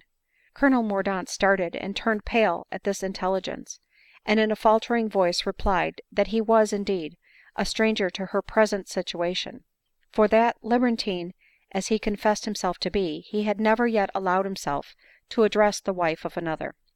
This speech restored him immediately to the confidence of Adeline. " Then I hope," cried she, holding out her hand to him, which in spite of his virtue he passionately kissed, that, as a friend, you will have the kindness to procure me a coach to take me to the lodging a few miles out of town, where I once was before, and that you will be so good as to drive directly to my lodgings, and let my poor maid know what has become of me. I dread to think," added she, bursting into tears, " of the agony that my unaccountable absence must have occasioned her." The Colonel, too seriously attached to Adeline to know yet what he wished, or what he hoped on this discovery of her situation, promised to obey her, provided she would allow him to call on her now and then ; and Adeline was too full of gratitude to him for the service which he had rendered her, to have resolution enough to deny his request. He then called a coach for himself and for Adeline, as she insisted on his going immediately to her lodgings, and also begged that he would tell the mulatto to send for advice, and prepare her little girl for inoculation directly. Adeline drove directly to her old lodgings in the country, where she was most gladly received, and the Colonel went to deliver his commission to the mulatto. He found her in strong hysterics, the tawny boy crying over her, and the woman of the house holding her down on the bed by force, while little Editha had been conveyed to a neighbor's house, that she might not hear the screams which had surprised and terrified her. Colonel Mordaunt had opened the door, and was witnessing this distressing scene, before any was conscious of his presence ; but the tawny boy soon discovered him, and crying out, " Oh, sir, do you bring us news of our friend ?" sprang to him and hung almost breathless on his arm. Savanna, who was conscious enough to know what passed, though too much weakened from her own sufferings and anxieties to be able to struggle with this new affliction, started up on hearing these words, and screamed out, " Does she live ? Blessed man, but say so, that's all," in a tone so affecting, and with an expression of agonized curiosity so overwhelming to the feelings, that Colonel Mordaunt, whose spirits were not very high, was so choked that he could not immediately answer her ; and when at last he faltered out, " She lives and is quite well," the frantic joy of the mulatto overcame him still more. She jumped about his neck, she hugged the tawny boy, and her delight was as extravagant as her grief had been, till, exhausted and silent, she sunk upon the bed, and was unable for some minutes to listen quietly to the story which Colonel Mordaunt came to relate. When she was composed enough to listen to it, she did not long remain so ; for as soon as she heard that Colonel Mordaunt had met Adeline in her frenzy, and conveyed her to a place of safety, she fell at his feet, embraced his knees, and, making the tawny boy kneel down by her, invoked the blessing of God on him so fervently and so eloquently that Colonel Mordaunt wept like a child, and exclaiming, " Upon my soul, my good woman, I cannot bear this," was forced to run out of the house to recover his emotion. When he returned, Savanna said, " Well, now, blessed sir, take me to my dear lady." " Indeed," replied he, " I must not ; you are forbidden to see her." " Forbidden !" replied she, her eyes flashing fire, " and who dare to keep Savanna from her own misses ? I will see her." " Not if she forbids it, Savanna ; and if her child's life should be endangered by it ?"" Oh no, to be sure not," cried the tawny boy, who doted upon Editha, and having fetched her back from the next house, was lulling her to sleep in his arms. Colonel Mordaunt started at the sight of the child, and stooping down to kiss its rosy cheek, sighed deeply as he turned away again. " Well," cried Savanna, " you talk very strange, me no understand." " But you shall, my excellent creature," replied the Colonel, " immediately." He then entered on a full explanation to Savanna, who had no sooner heard that her mistress feared she had been so much exposed to the infection of the small pox as to make her certain of giving it to her child, than she exclaimed, " Oh my good God, save and protect her own self ! She never have it, and she may get it and die." " Surely you must be mistaken," replied the Colonel ;" Mrs Berrendale must have recollected and mentioned her own danger, if this be the case." " She !" hastily replied the mulatto, " she tink of herself, never ; she only mind others good. Do you tink, if she be one selfish beast like her husband, Savanna love her so dear ? No, Mr Colonel, me know her ; and me know though we may save the child, we may lose the mother." Here she began to weep bitterly ; while the Colonel, more in love than ever with Adeline from these proofs of her goodness, resolved to lose no time in urging her to undergo herself the operation which she desired for Editha. Then, begging the mulatto to send for a surgeon directly, in spite of the tears of the tawny boy, who thought it cruel to run the risk of spoiling Miss Editha's pretty face, he took his leave, saying to himself, " What a heart has this Adeline ! How capable of feeling affection ! for no one can inspire it who is not able to feel it ; and this creature is thrown away on a man undeserving her, it seems." On this intelligence he continued to muse till he arrived at Adeline's lodgings, to whom he communicated all that had passed, and from whom he learned, with great anxiety, that it was but too true that she had never had the small pox, and that therefore she should probably show symptoms of the disease in a few days. Consequently, as she considered it too late for her to be inoculated, she should do all that now remained to be done for her security by low living and good air. That same evening Colonel Mordaunt returned to Savannah, in hopes of learning from her further particulars respecting Adeline's husband, as he felt that his conscience would not be much hurt by inducing Adeline to leave the protection of a man who was unworthy of possessing her. Fortunately for his wishes, he could not wish to hear, more than Savanna wished to tell, every thing relating to her adored lady ; and Colonel Mordaunt heard with generous indignation of the perfidious conduct of Berrendale, vowing at the same time that his time, his interest, and his fortune should all be devoted to bring such a villain to justice, and to secure to the injured Editha her rightful inheritance.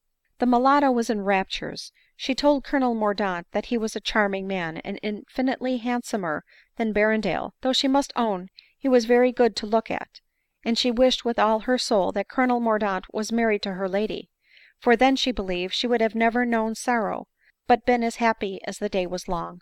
Colonel Mordaunt could not hear this without a secret pang. " Had I followed," he said mentally, " the dictates of my heart when I saw Adeline at Bath, I might now, perhaps, instead of being a forlorn, unattached being, have been a happy husband and father ; and Adeline, instead of having been the mistress of one man, and the disowned wife of another, might have been happy and beloved, and as respectable in the eyes of the world as she is now in those of her grateful mulatto." However, there was some hope left for him yet. Adeline, he thought, was not a woman likely to be over scrupulous in her ideas, and might very naturally think herself at liberty to accept the protection of a lover, when, from no fault of hers, she had lost that of her husband.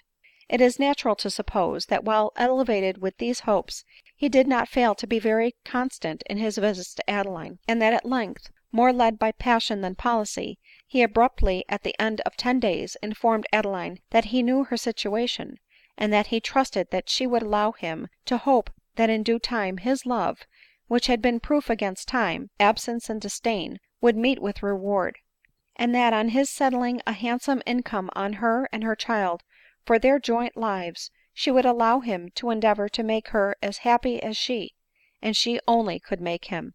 To this proposal, which was in form of a letter, Colonel Mordaunt did not receive an immediate answer ; nor was it at first likely that he should ever receive an answer to it at all, as Adeline was at the moment of its arrival confined to her bed, according to her expectations, with the disease which she had been but too fearfully imbibing ; while the half distracted mulatto was forced to give up to others the care of the sickening Editha, to watch over the delirious and unconscious Adeline. But the tawny boy's generous benefactress gave him leave to remain at Adeline's lodgings, in order to calm the fears for Editha, and assist in amusing and keeping her quiet ; and if attention had any share in preserving the life and beauty of Editha, it was to the affectionate tawny boy that she owed them ; and he was soon rewarded for all his care and anxiety by seeing his little charge able to play about as usual. Colonel Mordaunt and the mulatto meanwhile did not obtain so speedy a termination to their anxieties. Adeline's recovery was for a long time a matter of doubt, and her weakness so great, after the crisis of the disorder was past, that none ventured to pronounce her even then out of danger. But at length she was in a great measure restored to health, and able to determine what line of conduct it was necessary for her to pursue. To return an answer to Colonel Mordaunt's proposal was certainly her first business ; but as she felt that the situation in which he had once known her made his offer less affronting than it would have been under other circumstances, she resolved to speak to him on the subject with gentleness, not severity. especially as during her illness, to amuse the anxiety that had preyed upon him, he had taken every possible step to procure evidence of the marriage, and gave into Savanna's hands, the first day that he was permitted to see her, an attested certificate of it. CHAPTER XXII.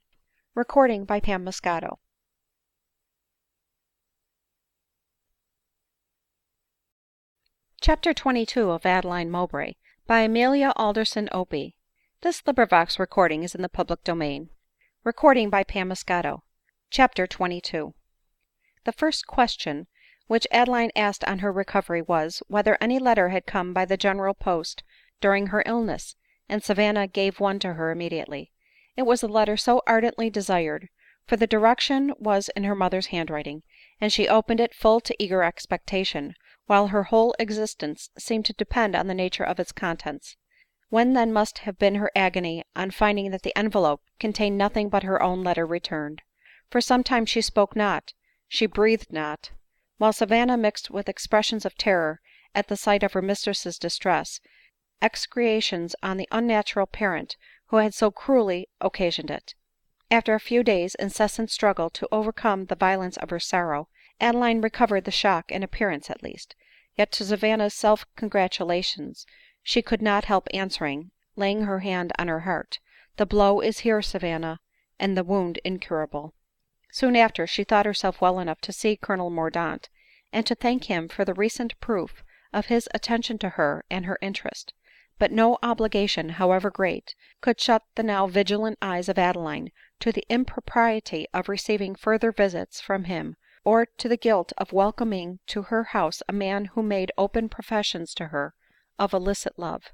She, however, thought it her duty to see him once more, in order to try to reconcile him to the necessity of the rule of conduct which she was going to lay down for herself; nor was she without hope that the yet recent traces of the disease, to which she had so nearly fallen a victim, would make her appearance so unpleasing to the eyes of her lover, that he would be very willing to absent himself from the house, for some time at least, and probably give up all thoughts of her.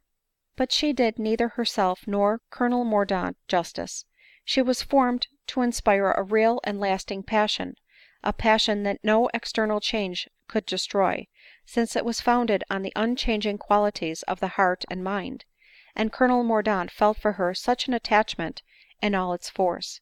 He had always admired the attractive person and winning graces of Adeline, and felt for her what he denominated love ; but that rational though enthusiastic preference which is deserving of the name of true love, he never felt till he had an opportunity to appreciate justly the real character of Adeline. Still there were times when he felt almost gratified to reflect that she could not legally be his ; for, whatever might have been the cause and excuse of her errors, she had erred, and the delicacy of his mind revolted at the idea of marrying the mistress of another. But when he saw and heard Adeline, his repugnance vanished ; and he knew that could he at those moments lead her to the altar, he should not have hesitated to bind himself to her for ever by the sacred ties which the early errors of her judgment had made her in his opinion almost unworthy to form. At length a day was fixed for his interview with Adeline, and with a beating heart he entered the apartment. Nor was his emotion diminished when he beheld not only the usual vestiges of her complaint, but symptoms of debility, and a death-like meagerness of aspect, which made him fear that though one malady was conquered, another, even more dangerous, remained. The idea overcame him, and he was forced to turn to the window to hide his emotion, and his manner was so indicative of ardent yet respectful attachment, that Adeline began to feel, in spite of herself, that her projected task was difficult of execution. For some minutes neither of them spoke. Mordaunt held the hand which she gave him to his heart, kissed it as she withdrew it, and again turned away his head to conceal a starting tear ; while Adeline was not sorry to have a few moments in which to recover herself, before she addressed him on the subject at that time nearest to the heart of both.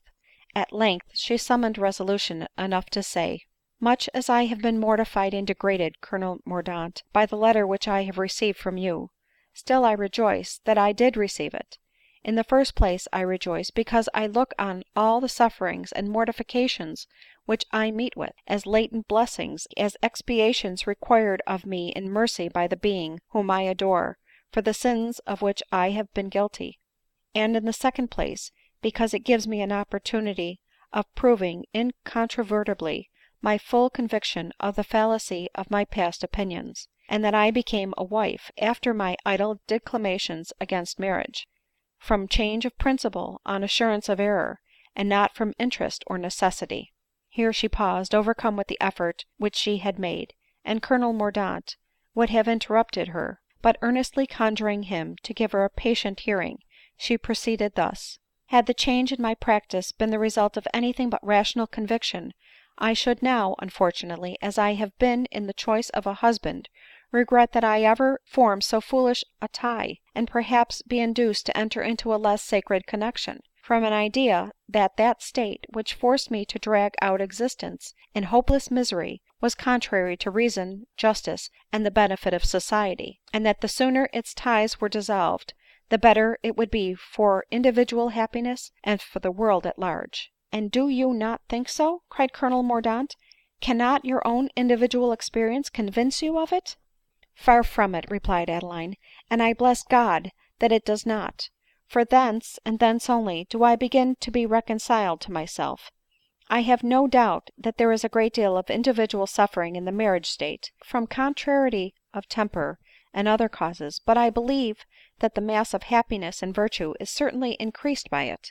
Individual suffering, therefore, is no more an argument for the abolition of marriage, than the accidental bursting of a musket would be for the total abolition of fire arms." " But surely, dear Mrs Berrendale, you would wish divorce to be made easier than it is." " By no means," interrupted Adeline, understanding what he was going to say. " To bear and forbear I believed to be the grand secret of happiness, and ought to be the great study of life ; therefore, whatever would enable married persons to separate, on the slightest quarrel or disgust, would make it so much the less necessary for us to learn this important lesson ; a lesson so needful in order to perfect the human character, that I believe the difficulty of divorce to be one of the greatest blessings of society."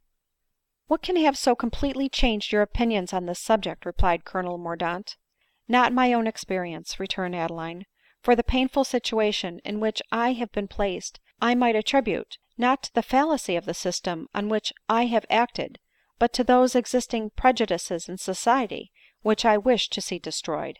" Then to what else is the change in your sentiments to be attributed ?""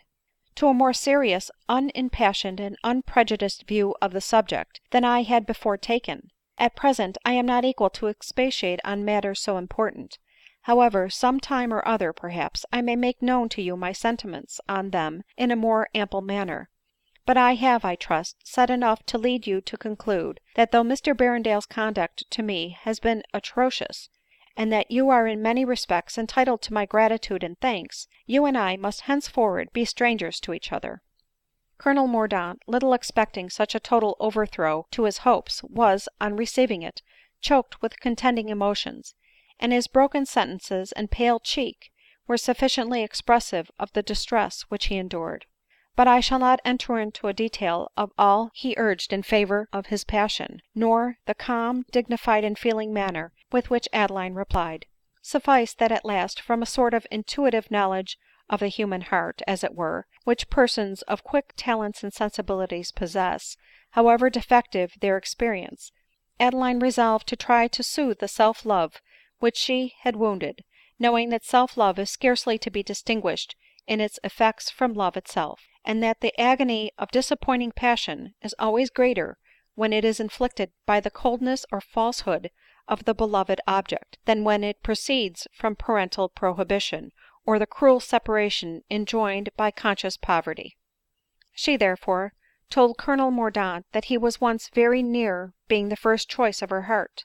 When she first saw him, she said, his person, his manners, and attentions had so strongly prepossessed her in his favor, that he himself, by ceasing to see and converse with her, could alone have saved her from the pain of a hopeless attachment. " For God's sake spare me," cried Mordaunt, " the contemplation of the happiness I might have enjoyed But you know you are not a marrying man, as it is called, and forgive me if I say, that men who can on system suppress the best feelings of their nature, and prefer a course of libertine indulgence to a virtuous connexion, at that time of life when they might become happy husbands and fathers, with the reasonable expectation of living to see their children grown up to manhood, and superintending their education themselves, such men, Colonel Mordaunt, deserve, in the decline of life, to feel that regret and that self-condemnation which you this moment anticipate." " True, too true," replied the Colonel ;" but for mercy's sake torture me no more."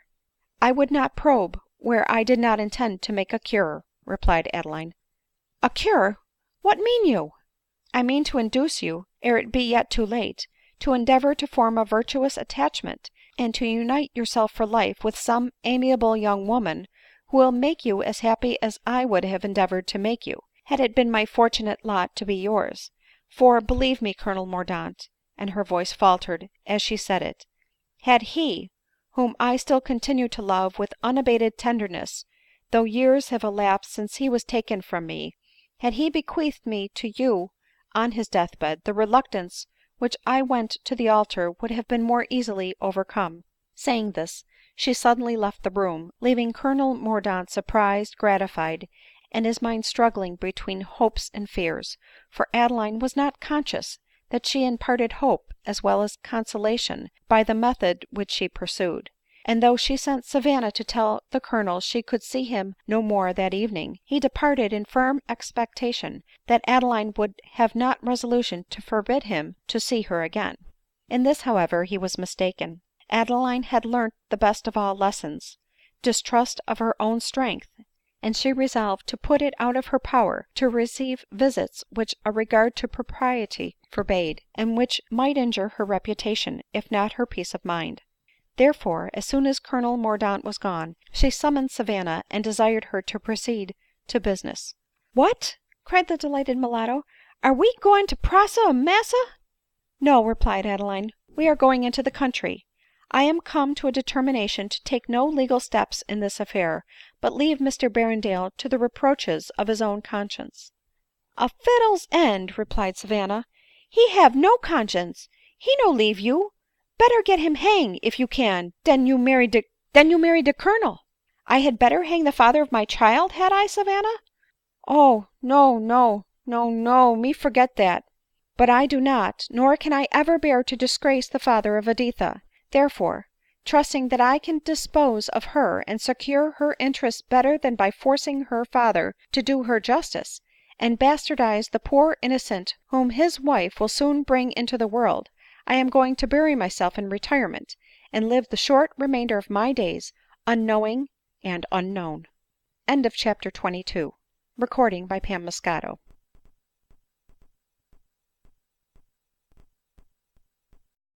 CHAPTER XXIII. Of Adeline Mowbray, by Amelia Opie. This recording is in the public domain. CHAPTER XXIII. Savanna was going to remonstrate, but the words " short remainder of my days" distressed her so much that tears choked her words, and she obeyed in silence her mistress's orders to pack up, except when she indulged in a few exclamations against her lady's cruelty in going away without taking leave of Colonel Mordaunt, who, sweet gentleman, would break his heart at her departure, especially as he was not to know whither she was going.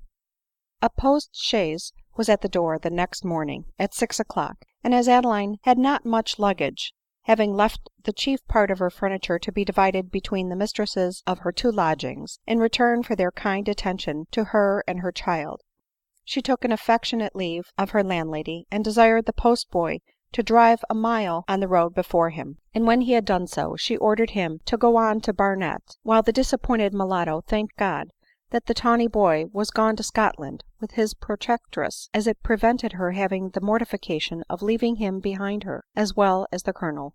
" Oh, had I such a lover," cried she, her eyes filling with tears, " me never leave him, nor he me !" and for the first time she thought her angel lady hard hearted.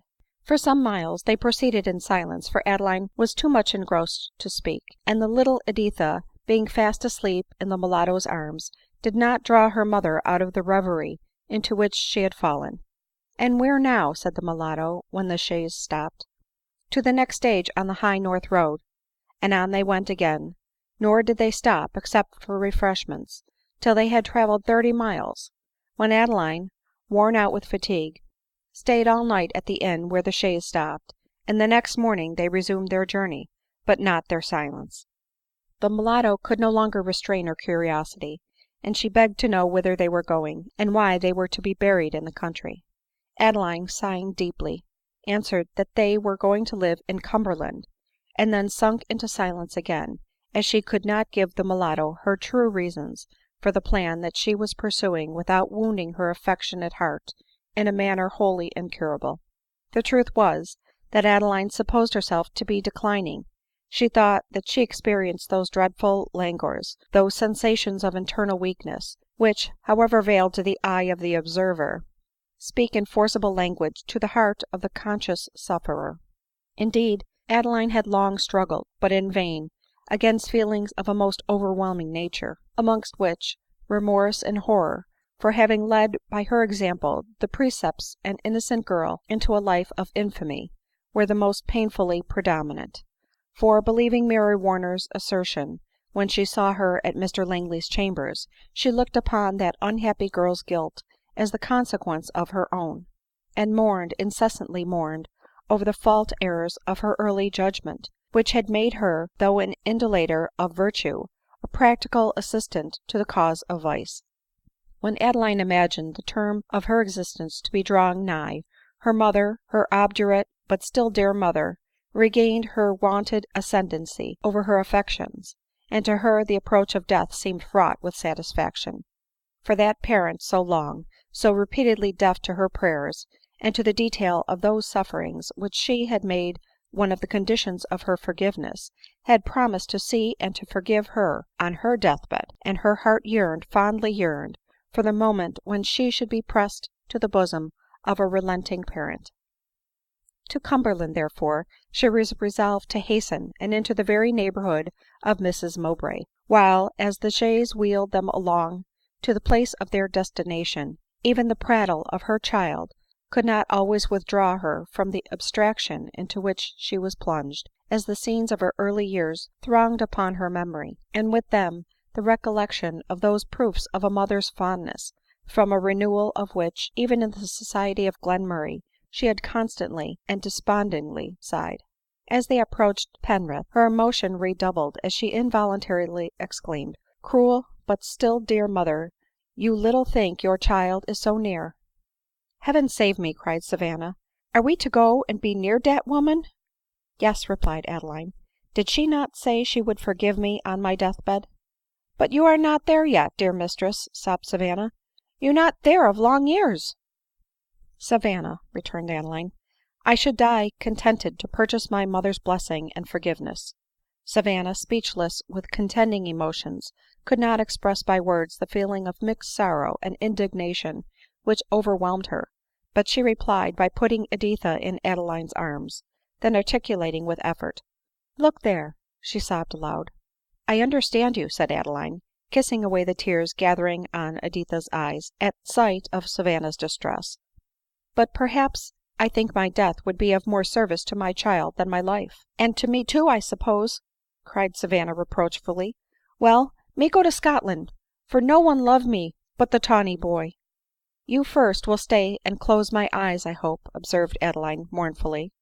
In a moment Savanna's resentment vanished. " Me will live and die vid you," she replied, her tears redoubling, while Adeline again sunk into thoughtful silence. As soon as they reached Penrith, Adeline inquired for lodgings out of the town, on that side nearest to her mother's abode, and was so fortunate, as she esteemed herself, to procure 2 apartments at a small house within 2 miles of Mrs Mowbray's. " Then I breathe once more the same air with my mother," exclaimed Adeline, as she took possession of her lodging. " Savanna, methinks I breathe freer already." " Me more choked," replied the mulatto, and turned sullenly away. " Nay, I feel so much better that tomorrow I will take a walk," said Adeline hesitatingly. " And where ?" asked Savanna eagerly. " Oh ! tonight I shall only walk to bed," replied Adeline smiling ; and with unusual cheerfulness she retired to rest. The next morning she arose early, and being informed that a stile near a peasant's cottage commanded a view of Mrs Mowbray's house, she hired a man and cart to convey her to the bottom of the hill, and with Editha by her side she set out to indulge her feelings by gazing on the house which contained her mother. When they alighted, Editha gaily endeavored to climb the hill, and urged her mother to follow her ; but Adeline, rendered weak by illness and breathless by emotion, felt the ascent so difficult, that no motive less powerful than the one which actuated her could have enabled her to reach the summit. At length, however, she did reach it ; and the lawn before Mrs Mowbray's white house, her hay fields, the running stream at the bottom of it, burst in all their beauty on her view. " And this is my mother's dwelling !" exclaimed Adeline. " And there was I born ! And near here shall I die," she would have added, but her voice failed her. " Oh, what a pretty house and garden !" cried Editha in the unformed accents of childhood. " How I should like to live there !" This artless remark awakened 1,000 mixed and overpowering feelings in the bosom of Adeline ; and after a pause of strong emotion, she exclaimed, catching the little prattler to her heart, " You shall live there, my child ! Yes, yes, you shall live there." " But when ?" resumed Editha. " When I am in my grave," answered Adeline. " And when shall you be there ?" replied the unconscious child, fondly caressing her. " Pray, mamma, pray be there soon." Adeline turned away, unable to answer her. " Look, look, mamma," resumed Editha, " there are ladies. Oh, do let us go there now ! Why can't we ?"" Would to God we could !" replied Adeline, as in one of the ladies she recognised Mrs Mowbray, and stood gazing on her till eyes ached again ; but what she felt on seeing her she will herself describe in the succeeding pages ; and I shall only add, that soon as Mrs Mowbray returned to the house, Adeline, wrapped in a long and mournful reverie, returned full of a new plan to her lodgings.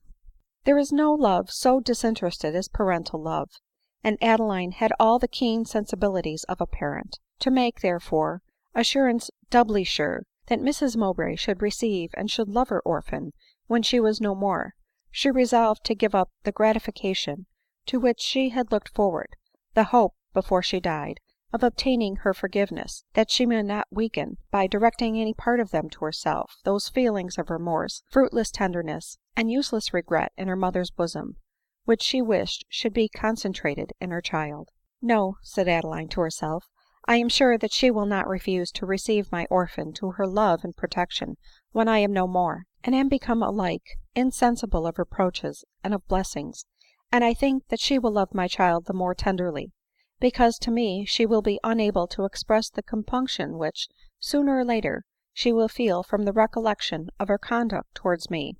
Therefore I will make no demands on her love for myself, but in a letter to be given her after my decease, bequeath my orphan to her care."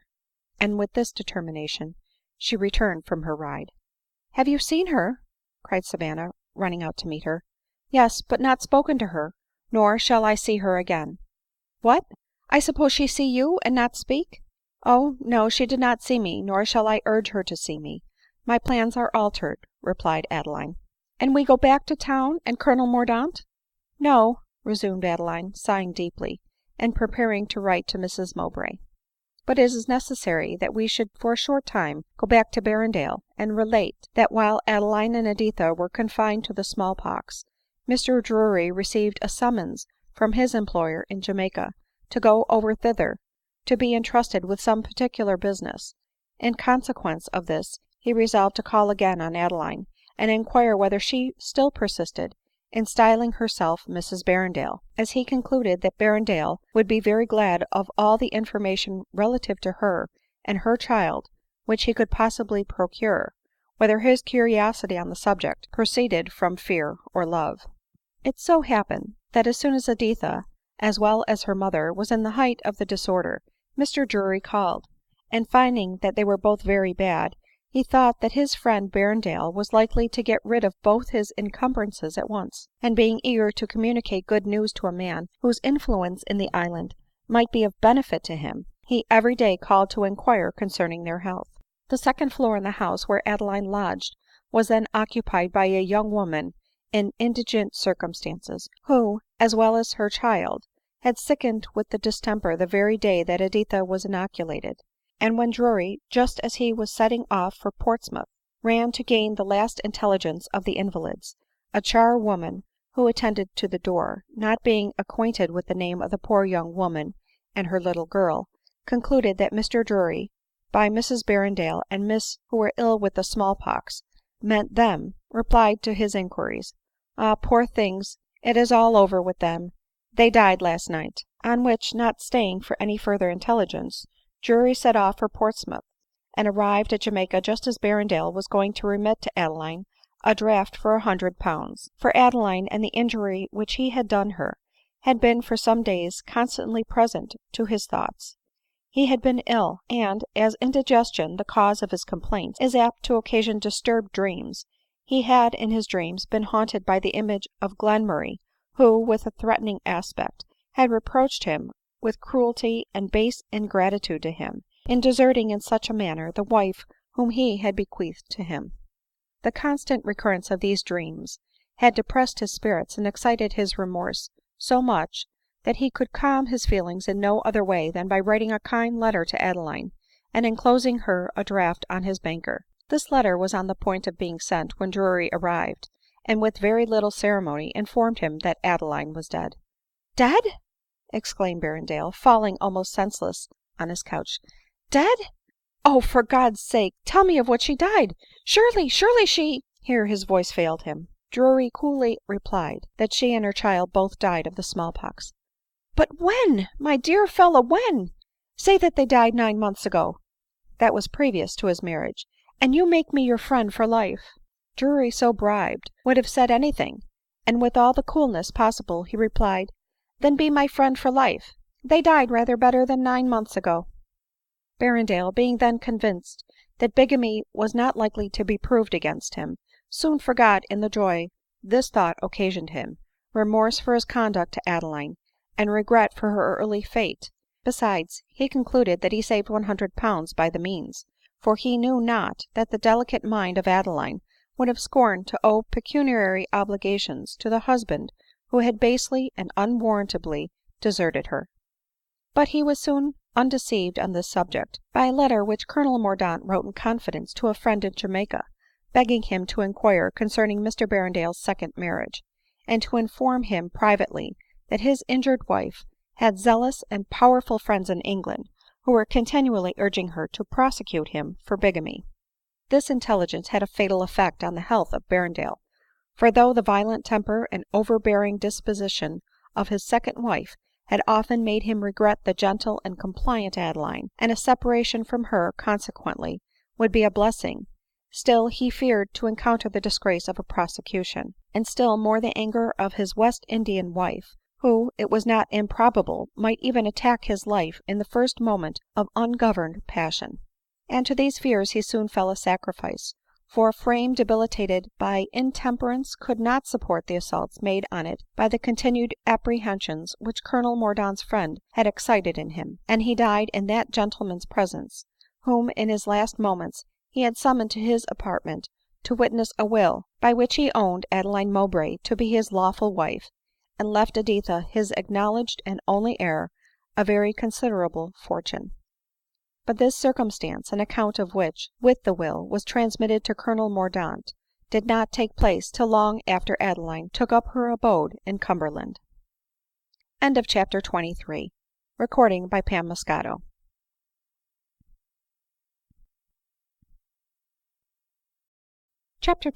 Of Adeline Mowbray, by Amelia OPIE.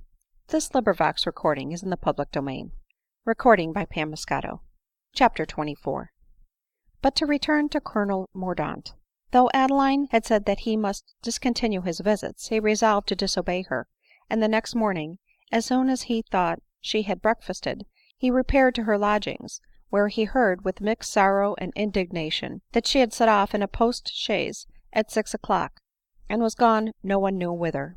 " But surely she has left some note or message for me," exclaimed Colonel Mordaunt. " Neither the one nor the other," was his answer ; and he returned home in no very enviable state of mind. Various, indeed, and contradictory were his feelings, yet still affection was uppermost. and he could not but respect in Adeline the conduct which drove him to despair ; nor was self-love backward to suggest to him, that had not Adeline felt his presence and attentions to be dangerous, she would not so suddenly have withdrawn from them. And this idea was the only one on which he could at all bear to dwell ; for, when he reflected that day after day might pass without his either seeing or hearing from her, existence seemed to become suddenly a burthen, and he wandered from place to place with joyless and unceasing restlessness. At one time he resolved to pursue her ; but the next, piqued at not having received from her even a note of farewell, he determined to endeavor to forget her ; and this was certainly the wiser plan of the two. But the succeeding moment he determined to let a week pass in hopes of receiving a letter from her, and, in case he did not, to set off in search of her, being assured of succeeding in his search, because the singularity of Savanna's appearance, and the traces of the small pox visible in the face of Adeline, made them liable to be observed, and easy for him to describe.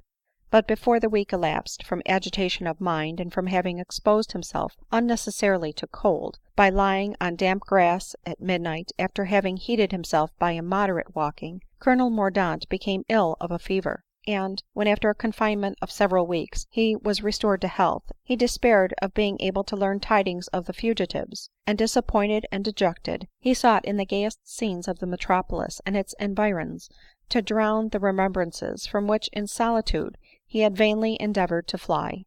At this time a faded but attractive woman of quality, with whom he had formerly been intimate, returned from abroad, and meeting Colonel Mordaunt at the house of a mutual friend, endeavored to revive him in his former attachment. But it was a difficult task for a woman, who, though capable of charming the senses, had never been able to touch the heart, to excite an attachment in a man already sentimentally devoted to another.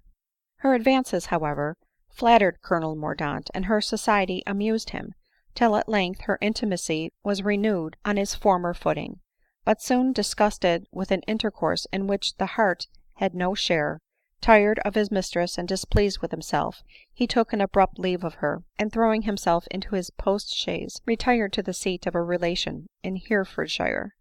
Near this gentleman's house lived Mr Maynard and his two sisters, who had taken up their abode there immediately on their return from Portugal. Major Douglas, his wife, and Emma Douglas, were there on a visit to them. Mordaunt had known Major Douglas in early life, and as soon as he found that he was in the neighborhood, he rode over to renew his acquaintance with him, and received so cordial a welcome, not only from the Major but the master of the house and his sisters, that he was strongly induced to repeat his visits, and not a day passed in which he was not, during some part of it, a guest at Mr Maynard's. Mrs Wallington and Miss Maynard, indeed, received him with such pointed marks of distinction and preference as to make it visible to every observer that it was not as a friend only they were desirous of considering Colonel Mordaunt ; while, by spiteful looks and acrimonious remarks directed to each other, the sisters expressed the jealousy which rankled in their hearts, whenever he seemed by design or inadvertency to make one of them a particular object of his attention. Of Emma Douglas's chance for his favor they were not at all fearful ; they thought her too plain and too unattractive to be capable of rivalling them, especially in the favor of an officer, a man of fashion, and therefore they beheld without emotion the attention which Colonel Mordaunt paid to her whenever she spoke, and the deference which he evidently felt for her opinion, as her remarks on whatever subject she conversed were formed always to interest and often to instruct. One evening, while Major Douglas was amusing himself in looking over some magazines which had lately been bound up together, and had not yet been deposited in Mr Maynard's library, he suddenly started, laid down the book, and turning to the window with an exclamation of " Poor fellow !" passed his hand across his eyes, as if meaning to disperse an involuntary tear. " What makes you exclaim poor fellow ?" asked his lovely wife. " Have you met with an affecting story in those magazines ?"" No, Louisa," replied he ;" but I met in the obituary with a confirmation of the death of an old friend, which I suspected must have happened by this time, though I never knew it before. I see by this magazine that poor Glenmurray died a few months after we saw him at Perpignan." " Poor fellow !" exclaimed Mrs Douglas. " I wish I knew what is become of his interesting companion, Miss Mowbray," said Emma Douglas. " I wish I did too," secretly sighed Colonel Mordaunt ; but his heart palpitated so violently at this unexpected mention of the woman for whom he still pined in secret, that he had not resolution to say that he knew her. " Become of her !" cried Miss Maynard sneeringly. " You need not wonder, I think, what her fate is. No doubt Mr Glenmurray's interesting companion has not lost her companionable qualities, and is a companion still." " Yes," observed Mrs Wallington, " or, rather, I dare to say that angel of purity is gone upon the town." It was the dark hour, else Colonel Mordaunt's agitation, on hearing these gross and unjust remarks, must have betrayed his secret to every eye, while indignation now impeded his utterance as much as confusion had done before. " Surely, surely," cried the kind and candid Emma Douglas, " I must grossly have mistaken Miss Mowbray's character if she was capable of the conduct which you attribute to her." " My dear creature," replied Mrs Wallington, " how should you know any thing of her character, when it was gone long before you knew her ? Character, indeed ! You remind me of my brother. Mr Davenport," continued she to a gentleman present, " did you ever hear the story of my brother and an angel of purity with whom he met abroad ?"" No, never." " Be quiet," said Maynard, " I will not be laughed at." However, Mrs Wallington and Miss Maynard, who had not yet forgiven the deep impression which Adeline's graces had made on their brother, insisted on telling the story, to which Colonel Mordaunt listened with eager and anxious curiosity. It received all the embellishments which female malice could not give it ; and if it amused any one, certainly that person was neither Mordaunt nor Emma Douglas, nor her gentle sister. " But how fortunate it was," added Miss Maynard, " that we were not with my brother, as we should unavoidably have walked and talked with this angel." Mordaunt longed to say, " I think the good fortune was all on Miss Mowbray's side." But Adeline and her cause were in good hands. Emma Douglas stood forth as her champion. " We feel very differently on that subject," she replied ;" I shall ever regret, not that I saw and conversed with Miss Mowbray, but that I did not see and converse with her again and again." At this moment Emma was standing by Colonel Mordaunt, who involuntarily caught her hand and pressed it eagerly, but tried to disguise his motive by suddenly seating her in a chair behind her, saying, " You had better sit down ; I am sure you must be tired with standing so long."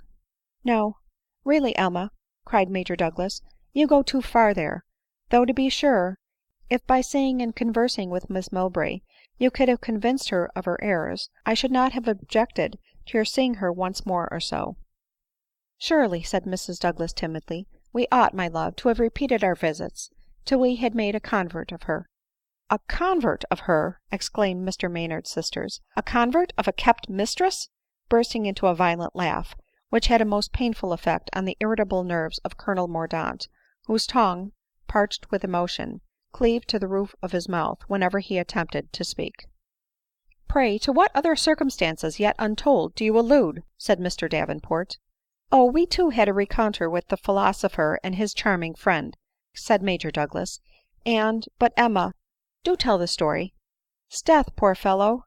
But we parted good friends," added the kind hearted Caledonian, dispersing a tear, while Emma, in simple but impressive language, related all that passed at Perpignan between themselves, Adeline and Glenmurray, and concluded with saying, that from the almost idolatrous respect with which Glenmurray spoke and apparently thought of Adeline, and from the account of her conduct and its motives, which he so fully detailed, she was convinced that, so far from being influenced by depravity in connecting herself with Glenmurray, Adeline was the victim of a romantic, absurd, and false conception of virtue ; and she should have thought it her duty to have endeavored, assisted by her sister, to have prevailed on her to renounce her opinions, and, by becoming the wife of Glenmurray, to restore to the society of her own sex a woman formed to be its ornament and its example.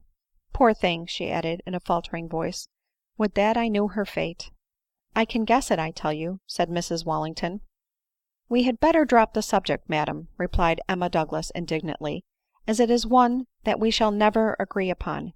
If I supposed Miss Mowbray happy, I should feel for her, and feel interest sufficient in her fate to make me combat your prejudices concerning her ; but now that she is perhaps afflicted, poor, friendless, and scorned, though unjustly, by every virtuous she that knows her story, I cannot command my feelings when she is named with sarcastic disrespect, nor can I bear to hear an unhappy woman supposed to be plunged in the lowest depths of vice, whom I, on the contrary, believe to be at this moment atoning for the error of her judgment by a life of lonely penitence, or sunk perhaps already in the grave, the victim of a broken heart." Colonel Mordaunt, affected and delighted, hung on Emma Douglas's words with breathless attention, resolving, when she had ended her narration, to begin with his, and clear Adeline from the calumnies of Mrs Wallington and Miss Maynard. But after articulating with some difficulty, "Ladies, Miss Douglas, he found that his feelings would not allow him to proceed ; therefore, suddenly raising Emma's hand to his lips, he imprinted on it a kiss, at once fervent and respectful, and making a hasty bow, ran out of the house. Every one was astonished, but none so much as Emma Douglas. " Why, Emma !" cried the Major, " who should have thought it ? I verily believe you have turned Mordaunt's head. I protest that he kissed your hand. I suppose that he will be here tomorrow making proposals in form." " I wish he may !" exclaimed Mrs Douglas. " It is not very likely, I think," cried Miss Maynard. Mrs Wallington said nothing, but she fanned herself violently. " How do you know that ?" said Maynard. " He kissed your hand very tenderly, did he not, Miss Douglas? And took advantage of the dark hour. That looks very lover like." Emma Douglas, who, in spite of her reason, was both embarrassed and flattered by Colonel Mordaunt's unexpected mode of taking leave, said not a word ; but Mrs Wallington, in a voice hoarse with angry emotion, cried, " It is very free in him, I think, and very unlike Colonel Mordaunt, for he was not a sort of man to take liberties but where he met with encouragement." " Then I am sure he will be free with you, sister, sometimes," sarcastically observed Miss Maynard. " Nay, with both of you, I think," replied Maynard, who had not forgiven the laugh at his expense which they had tried to excite ; on which an angry dialogue took place between the brother and sisters, and the Douglases, disgusted and provoked, retired to their apartment. " There was something very strange and uncommon," said Mrs Douglas, detaining Emma in her dressing room, " in Colonel Mordaunt's behavior. Do you not think so, Emma, if it should have any meaning ?"" Meaning !" cried the Major, " what meaning should it have ? Why, my dear, do you think Mordaunt never kissed a woman's hand before ?"" But it was so particular." " Well, Emma, if it should lead to consequences "" Consequences !" cried the Major. " My dear girl, what can you mean ?"" Why, if he should really love our Emma ?"" Why, then I hope our Emma will love him. What say you, Emma ?"" I say, she replied, " really I never thought it possible that Colonel Mordaunt should have any thoughts of me, nor do I now ; but it is very strange that he should kiss my hand." The Colonel could not help laughing at the naivety of this reply, and in a mutual whisper they agreed how much they wished to see their sister so happily disposed of ; while Emma paced up and down her own apartment some time before she undressed herself ; and after seeming to convince herself, by recollecting that Colonel Mordaunt's conduct towards her, that he could not possibly mean any thing by his unusual adieu, she went to sleep, exclaiming, " But it is very strange that he should kiss my hand." CHAPTER XXV.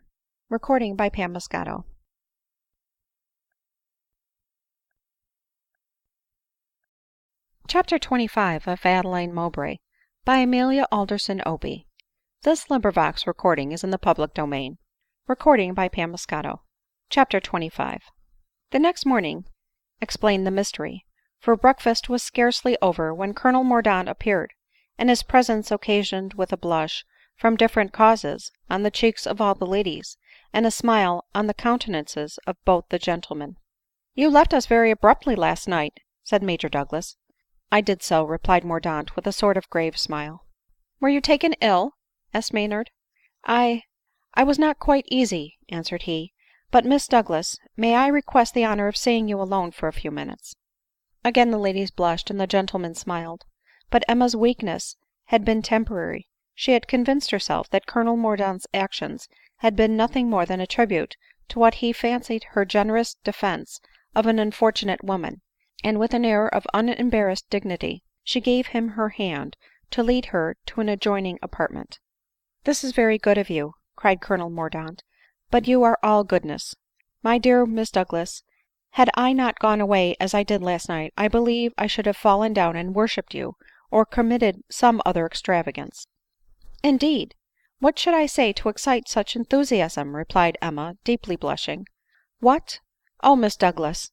Then, after a few more ohs and other exclamations, he related to her the whole progress of his acquaintance with and attachment to Adeline, adding as he concluded, " Now, then, judge what feelings you must have excited in my bosom.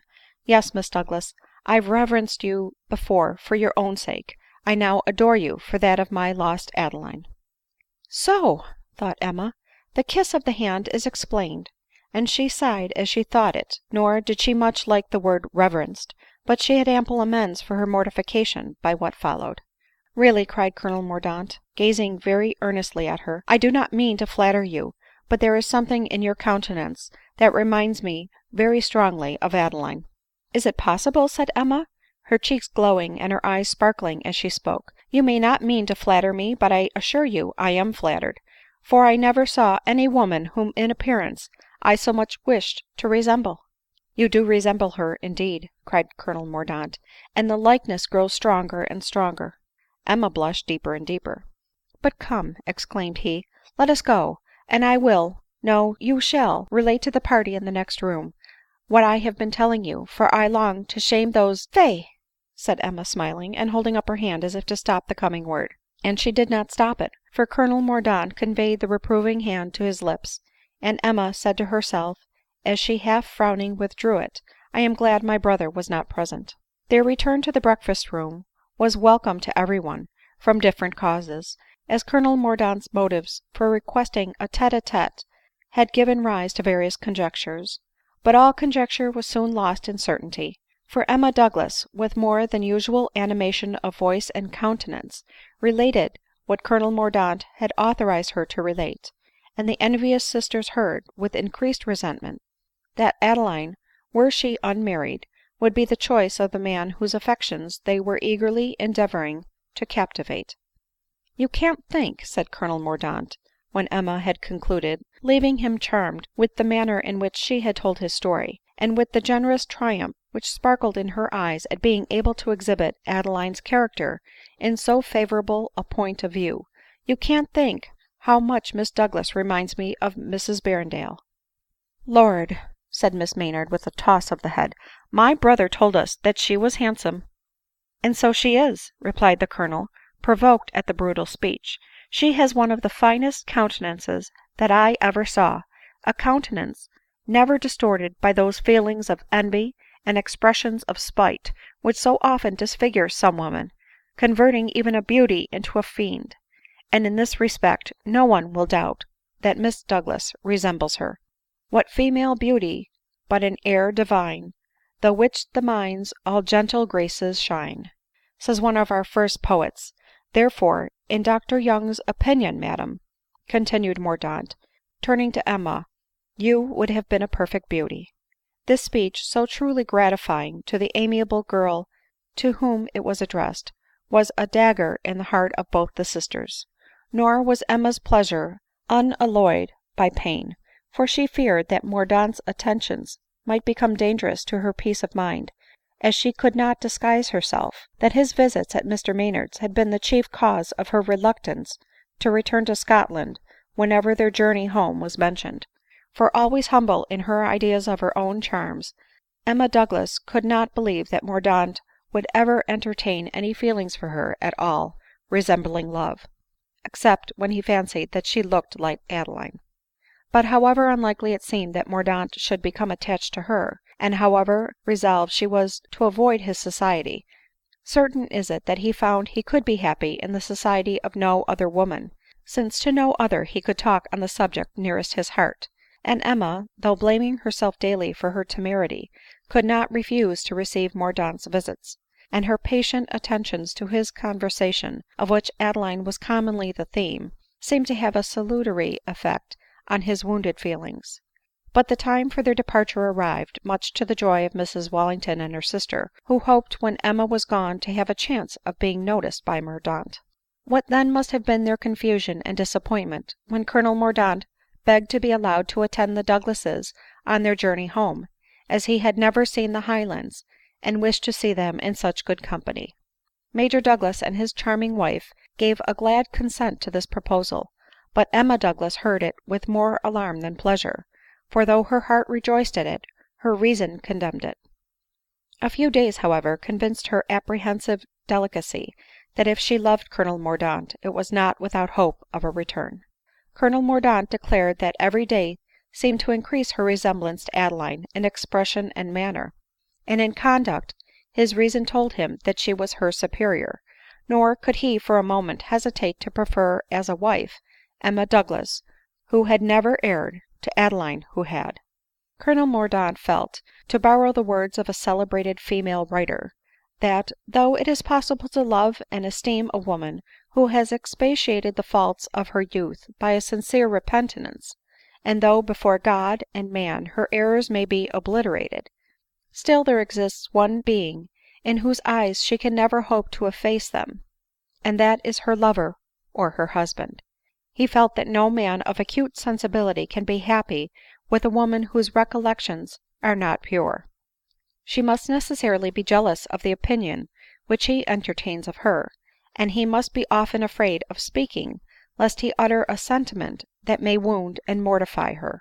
Besides, he was, on just grounds, more desirous of marrying a woman whom he admired than one whom he forgave ; and therefore, while he addressed Emma, he no longer regretted Adeline.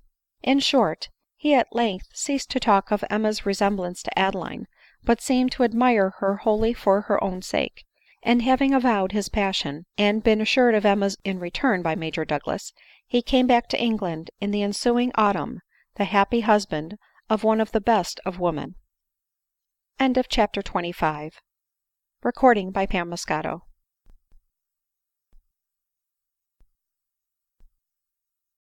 CHAPTER XXVI. Of Adeline Mowbray, by Amelia OPIE. This recording is in the public domain. CHAPTER XXVI. We left Adeline preparing to address Mrs Mowbray, and recommend her child to her protection ; but being deeply impressed with the importance of the task which she was about to undertake, she timidly put it off from day to day ; and having convinced herself that it was her duty to endeavor to excite her husband to repentance and make him acknowledge Editha as his legitimate child, she determined to write to him before she addressed her mother, and also to bid a last farewell to Colonel Mordaunt, whose respectful attachment had soothed some of the pangs which consciousness of her past follies had inflicted, and whose active friendship deserved her warmest acknowledgments. Little did she think the fatal effect which an instance of his friendly zeal in her cause had had on Berrendale. Unconscious was she that the husband, whose neglect she believed to be intentional, great as were his crimes against her, was not guilty of the additional crime of suffering her to pine in poverty without making a single inquiry concerning her, but was convinced that both she and her child were no longer in existence. In her letter to him she conjured him by the love which he always bore Glenmurray, by the love he once bore her, and by the remorse which he would sooner or later feel for his conduct towards her and her child, to acknowledge Editha to be his lawful heir, but to suffer her to remain under that protection to which she meant to bequeath her ; and on those conditions she left him her blessing and her pardon. The letter to Colonel Mordaunt was long and perhaps diffuse ; but Adeline was jealous of his esteem, though regardless of his love ; and, as he had known her while acting under the influence of a fatal error of opinion, she wished to show him that on conviction she had abandoned her former way of thinking, and was candid enough to own that she had been wrong. " You, no doubt," she said, " are well acquainted with the arguments used by different writers in favor of marriage. I shall, therefore, only mention the argument which carried at length full conviction to my mind, and conquered even my deep and heartfelt reverence for the opinions of one who long was and ever will be the dearest object of my love and regret. But he, had he lived, would, I am sure, have altered his sentiments ; and had he been a parent, the argument I allude to, as it is founded on a consideration of the interest of children, would have found its way to his reason through his affections. It is evident that on the education given to children must depend the welfare of the community ; and consequently, that whatever is likely to induce parents to neglect the education of their children must be hurtful to the welfare of the community. It is also certain, that though the agency of the passions be necessary to the existence of all society, it is on the cultivation and influence of the affections that the happiness and improvement of social life depend.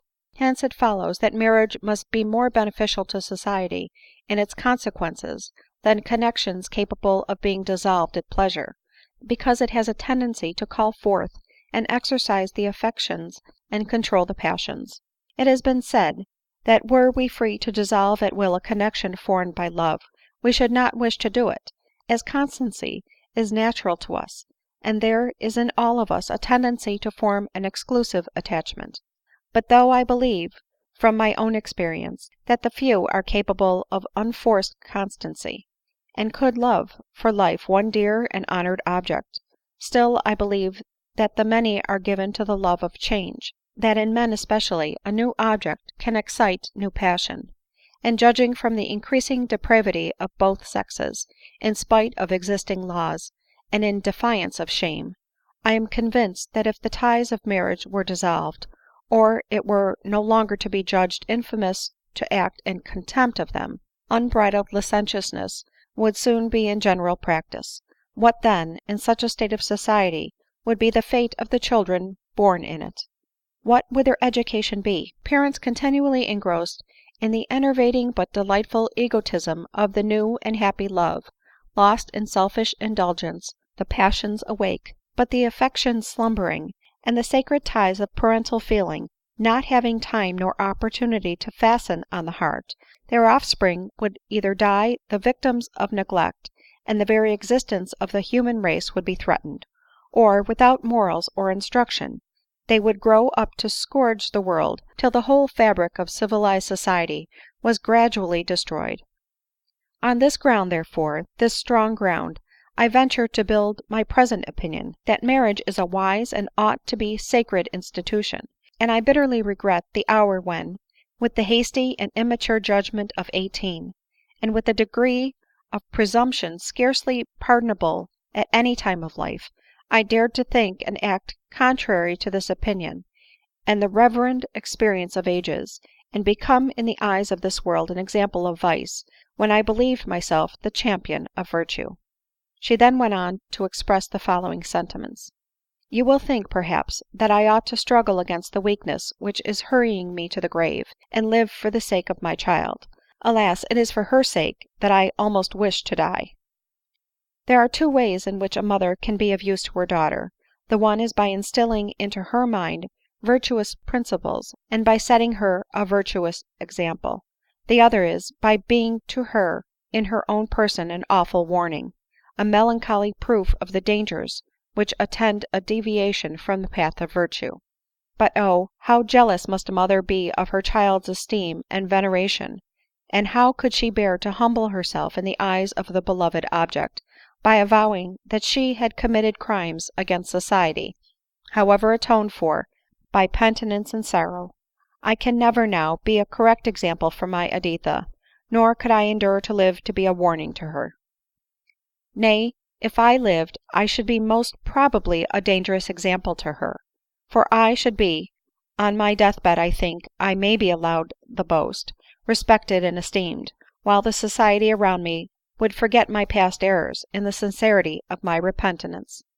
If then a strong temptation should assail my child, might she not yield to it from an idea that one false step may be retrieved, and cite her mother as an example of this truth, while unconscious of the many secret heartaches of that repentant mother, unconscious of the sorrows and degradations which she had experienced, she regarded nothing but the present respectability of her mother's life, and contented herself with hoping one day to resemble her.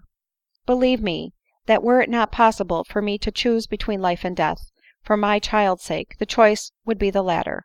Now, when she shall see in my mournful and uneventful history, written as it has been by me in moments of melancholy leisure, that all my sorrows were consequent on one presumptuous error of judgment in early youth, and shall see a long and minute detail of the secret agonies which I have endured, those agonies wearing away my existence, and ultimately hurrying me to an untimely grave.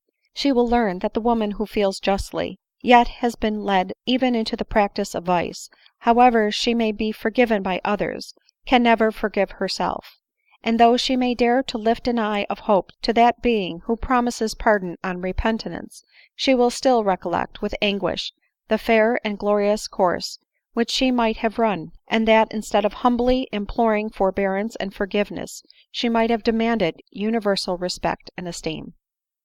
True it is, that I did not act in defiance of the world's opinion, from any depraved feelings or vicious inclinations ; but the world could not be expected to believe this, since motives are known only to our hearts and the great Searcher of hearts.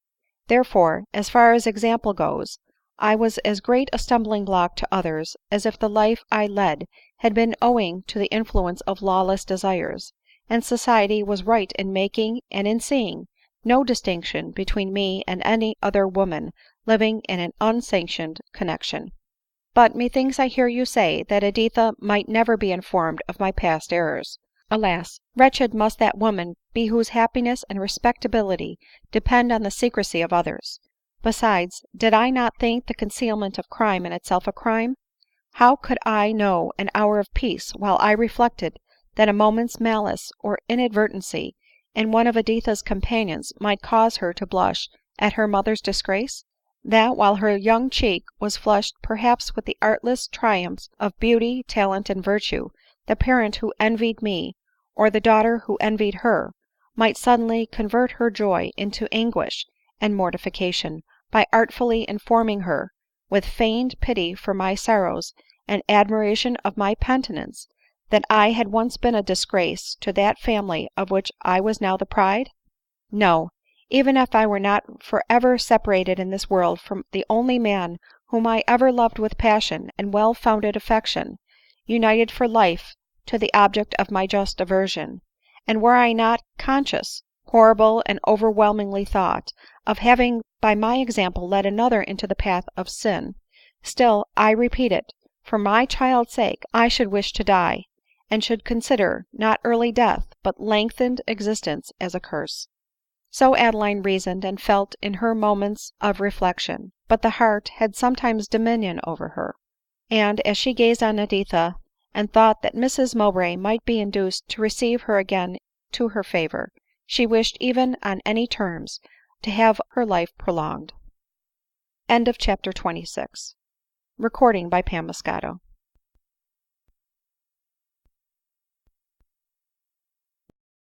CHAPTER XXVII. Of Adeline Mowbray, by Amelia OPIE.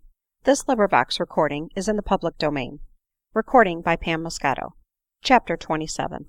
Having finished her letter to Colonel Mordaunt and Berrendale, she again prepared to write to her mother, a few transient fears overcoming every now and then those hopes of success in her application, which, till she took up her pen, she had so warmly encouraged. Alas, little did she know how erroneously for years she had judged of Mrs Mowbray.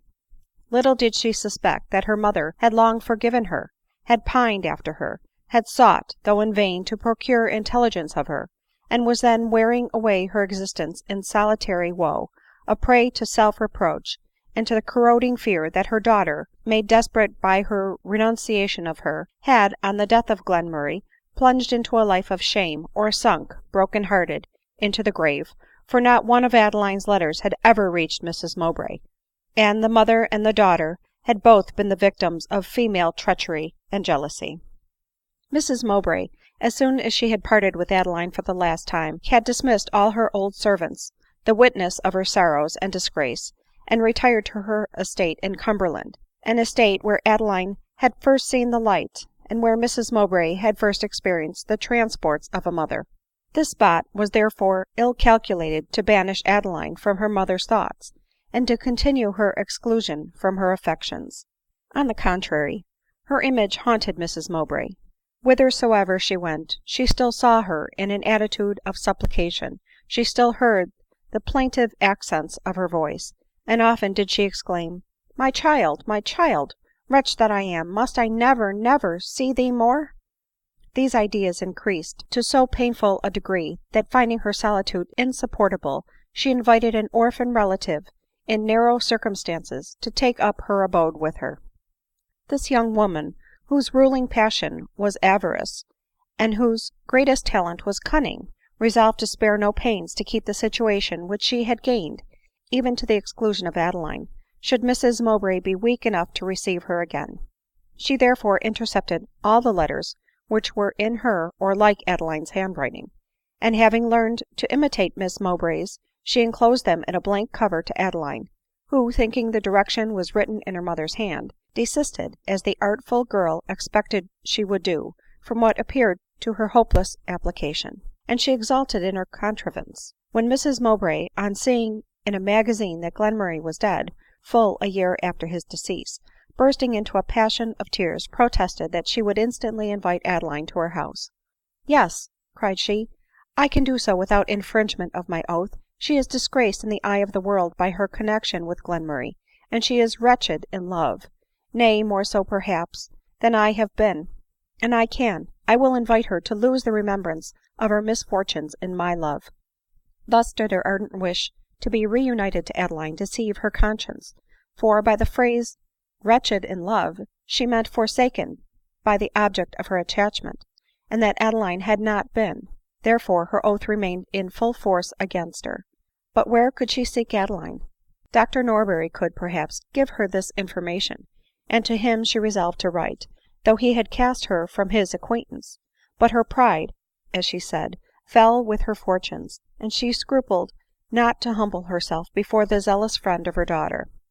But this letter would never have reached him, had not her treacherous relation been ill at the time when it was written. Dr Norberry had recovered the illness of which Adeline supposed him to have died ; but as her letter to him, to which she received no answer, alluded to the money transaction between her and Mrs Norberry, and as commented on the insulting expressions in Mrs Norberry's note, the lady thought proper to suppress the second letter as well as the first. And when the doctor, on his recovery, earnestly demanded to know whether any intelligence had been received of Miss Mowbray, Mrs Norberry, with pretended reluctance, told him that she had written to him in great distress, while he was delirious, to borrow money ; that she had sent her 10 pounds which Adeline had returned, reproaching her for her parsimony, and saying that she had found a friend who would not suffer her to want. " But did you tell her that you thought me in great danger ?"" I did." " Why, zounds, woman ! did she not, after that, write to know how I was ?"" Never." " Devil take me if I could have thought it of her," answered the doctor, who would not but believe this story for the sake of his own peace, as it was the less destructive to his happiness to think Adeline in fault, than his wife or children guilty of profligate falsehood. He therefore, with a deep sigh, begged Adeline's name might never be mentioned to him again ; and though he secretly wished to hear of her welfare, he no longer made her the subject of conversation. But Mrs Mowbray's letter recalled her powerfully both to his memory and affections, while, with many a deep drawn sigh, he regretted that he had no possible means of discovering where she was ; and with a heavy heart he wrote the following letter, which Miss Woodville, Mrs Mowbray's relation, having first contrived to open and read it, ventured to give into her hands, as it contained no satisfactory information concerning Adeline. " I look on the separation of my mother and me in this world to be eternal," said the poor dear lost Adeline to me the last time we met. " You do !" replied I ;" then, poor devil, how miserable will your mother be when her present resentment subsides !"" Well, well, when that time comes I may perhaps see her again," added I, with a queer something rising in my throat as I said it ;" and your poor girl blessed me for the kind intention. Pshaw ! I have blotted the paper. At my years it is a shame to be so watery eyed. Well, the time above mentioned is come. You are miserable, you are repentant, and you ask me to forget and forgive. I do forget, I do forgive. Some time or other too I will tell you so in person ; and were the lost Adeline to know that I did so, she would bless me for the act, as she did before for the intention. But alas ! where she is, what she is, I know not, and have not any means of knowing. To say the truth, her conduct to me and mine has been devilish odd, not to say wrong ; but, poor thing, she is either dead or miserable, and I forgive her. So I do you, as I said before, and the Lord give you all the consolation which you so greatly need. Yours once more, in true kindness of spirit, James Norberry. This letter made Mrs Mowbray's wounds bleed afresh, at the same time that it destroyed all her expectations of finding Adeline ; and the only hope that remained to cheer her was that she might perhaps, if yet alive, write sooner or later to implore forgiveness. But month after month elapsed, and no tidings of Adeline reached her despairing mother. She then put an advertisement in the paper, so worded that Adeline, had she seen it, must have known to whom it alluded, but it never met her eyes ; and Mrs Mowbray gave herself up to almost dissolute despair, when accident introduced her to a new acquaintance, whose example taught her patience, and whose soothing benevolence bade her hopes for happier days. One day, as Mrs Mowbray, regardless of a heavy shower, and lost in melancholy reflections, was walking with irregular steps on the road to Penrith, with an unopened umbrella in her hand, she suddenly raised her eyes from the ground, and beheld a Quaker lady pursued by an overdriven bullock, and unable any longer to make any effort to escape its fury. At this critical moment Mrs Mowbray, from a sort of irresistible impulse, as fortunate in its effects as presence of mind, yet scarcely perhaps to be denominated such, suddenly opened her umbrella, and approaching the animal, brandished it before his eyes. Alarmed at this unusual appearance, he turned hastily and ran towards the town, where she saw that he was immediately met and secured. " Thou hast doubtless saved my life," said the Quaker, grasping Mrs Mowbray's hand with an emotion she vainly tried to suppress, " and I pray God to bless thine." Mrs Mowbray returned the pressure of her hand, and burst into tears, overcome with joy for having saved a fellow creature's life, with terror, which she was now at leisure to feel, for the danger to which she had herself been exposed, and with mournful emotion from the consciousness how much she needed the blessing which the grateful Quaker invoked on her head. " Thou tremblest even more than I do," observed the lady, smiling, but seeming ready to faint. " I believe we had better, both of us, sit down on the bank ; but it is so wet that perhaps we had better endeavor to reach my house, which is only at the end of yon field." Mrs Mowbray bowed her assent, and supporting each other, they at length arrived at a neat white house, to which the Quaker cordially bade her welcome. " It was but this morning," said Mrs Mowbray, struggling for utterance, " that I called upon death to relieve me from an existence at once wretched and useless." Here she paused ; and her new acquaintance, cordially pressing her hand, waited for the conclusion of her speech. " But now," continued Mrs Mowbray, " I revoke and repent my idle and vicious impatience of life. I have saved your life, and something like enjoyment now seems to enliven mine." " I suspect," replied the lady, " that thou hast known deep affliction ; and I rejoice that at this moment, and in so providential a manner, I have been introduced to thy acquaintance ; for I too have known sorrow, and the mourner knows how to speak comfort to the heart of the mourner. My name is Rachel Pemberton, and I know that when I know thy name and thy story, thou wilt allow me to devote to thy comfort some hours of the existence which thou hast preserved." She then hastily withdrew, to pour forth in solitary prayer the breathings of devout gratitude ; while Mrs Mowbray, having communed with her own thoughts, felt a glow of unwonted satisfaction steal over her mind, and by the time Mrs Pemberton returned, she was able to meet her with calmness and cheerfulness. " Thou knowest my name," said Mrs Pemberton as she entered, seating herself by Mrs Mowbray, " but I have yet to learn thine." " My name is Mowbray," she replied, sighing deeply. " Mowbray ! the lady of Rosevalley in Gloucestershire, and the mother of Adeline Mowbray !" exclaimed Mrs Pemberton. " What of Adeline Mowbray ? What of my child ?" cried Mrs Mowbray, seizing Mrs Pemberton's hand. " Blessed woman, tell me, do you indeed know her ? Can you tell me where to find her ?"" I will tell thee all that I know of her," replied Mrs Pemberton in a faltering voice ;" but thy emotion overpowers me. I was once a mother, and I can feel for thee." She then turned away her head to conceal a starting tear, while Mrs Mowbray, in incoherent eagerness, repeated her questions, and tremblingly awaited her answer. " Is she well ? Is she happy ? But say that," exclaimed, sobbing as she spoke. " She was well and contented when I last heard from her," replied Mrs Pemberton calmly. " Heard from her ? Then she writes to you ? Oh, blessed, blessed woman, show me her letters, and tell me only that she has forgiven me for all my unkindness to her. As she said this, Mrs Mowbray threw her arms around Mrs Pemberton, and sunk half fainting on her shoulder.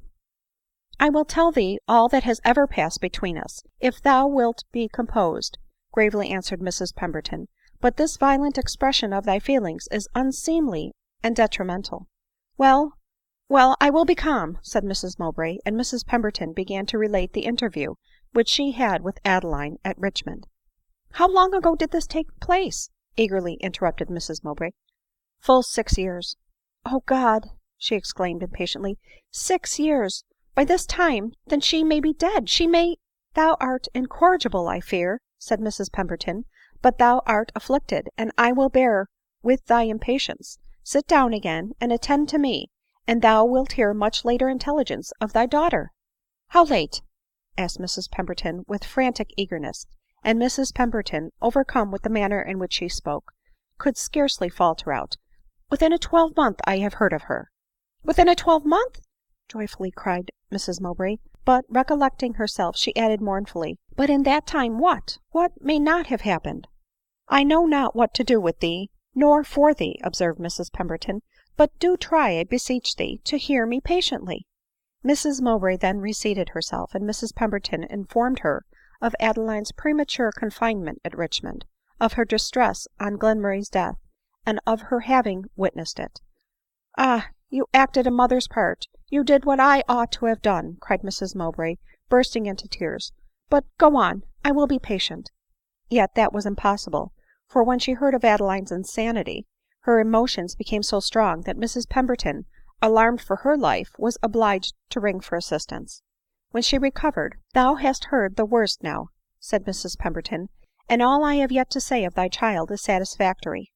She then related the contents of Adeline's first letter, informing her of her marriage ; and Mrs Mowbray, clasping her hands together, blessed God that Adeline was become a wife. The next letter Mrs Pemberton read informed her that she was the mother of a fine girl. " A mother !" she exclaimed. " Oh, how I should like to see the child !" But at the same moment she recollected how bitterly she had reviled her when she saw her about to become a mother, at their last meeting ; and torn with conflicting emotions, she was again insensible to aught but her self upbraidings. " Well, but where is she now ? Where is the child ? and when did you hear from her last ?" cried she. " I have not heard from her since," hesitatingly replied Mrs Pemberton. " But can't you write to her ?"" Yes ; but in her last letter she said she was going to change her lodgings, and would write again when she settled in a new habitation." Again Mrs Mowbray paced the room in wild and violent distress ; but her sorrows at length yielded to the gentle admonitions and soothings of Mrs Pemberton, who bade her remember that when she rose in the morning she had not expected the happiness and consolation which she had met with that day, and that a short time might bring forth still greater comfort. " For," said Mrs Pemberton, " I can write to the house where she formerly lodged, and perhaps the person who keeps it can give us intelligence of her." On hearing this, Mrs Mowbray became more composed, and diverted her sorrow by 1,000 fond inquiries concerning Adeline, which none but a mother could make, and none but a mother listen to with patience. While this conversation was going on, a knock at the door was heard, and Miss Woodville entered the room in great emotion ; for she had heard on the road that a mad bullock had attacked a lady, and also that Mrs Mowbray, scarcely able to walk, had been led into the white house in the field by the road side. Miss Woodville was certainly as much alarmed as she pretended to be ; but there was a somewhat in the expression of her alarm which, though it gratified Mrs Mowbray, was displeasing to the more penetrating Mrs Pemberton.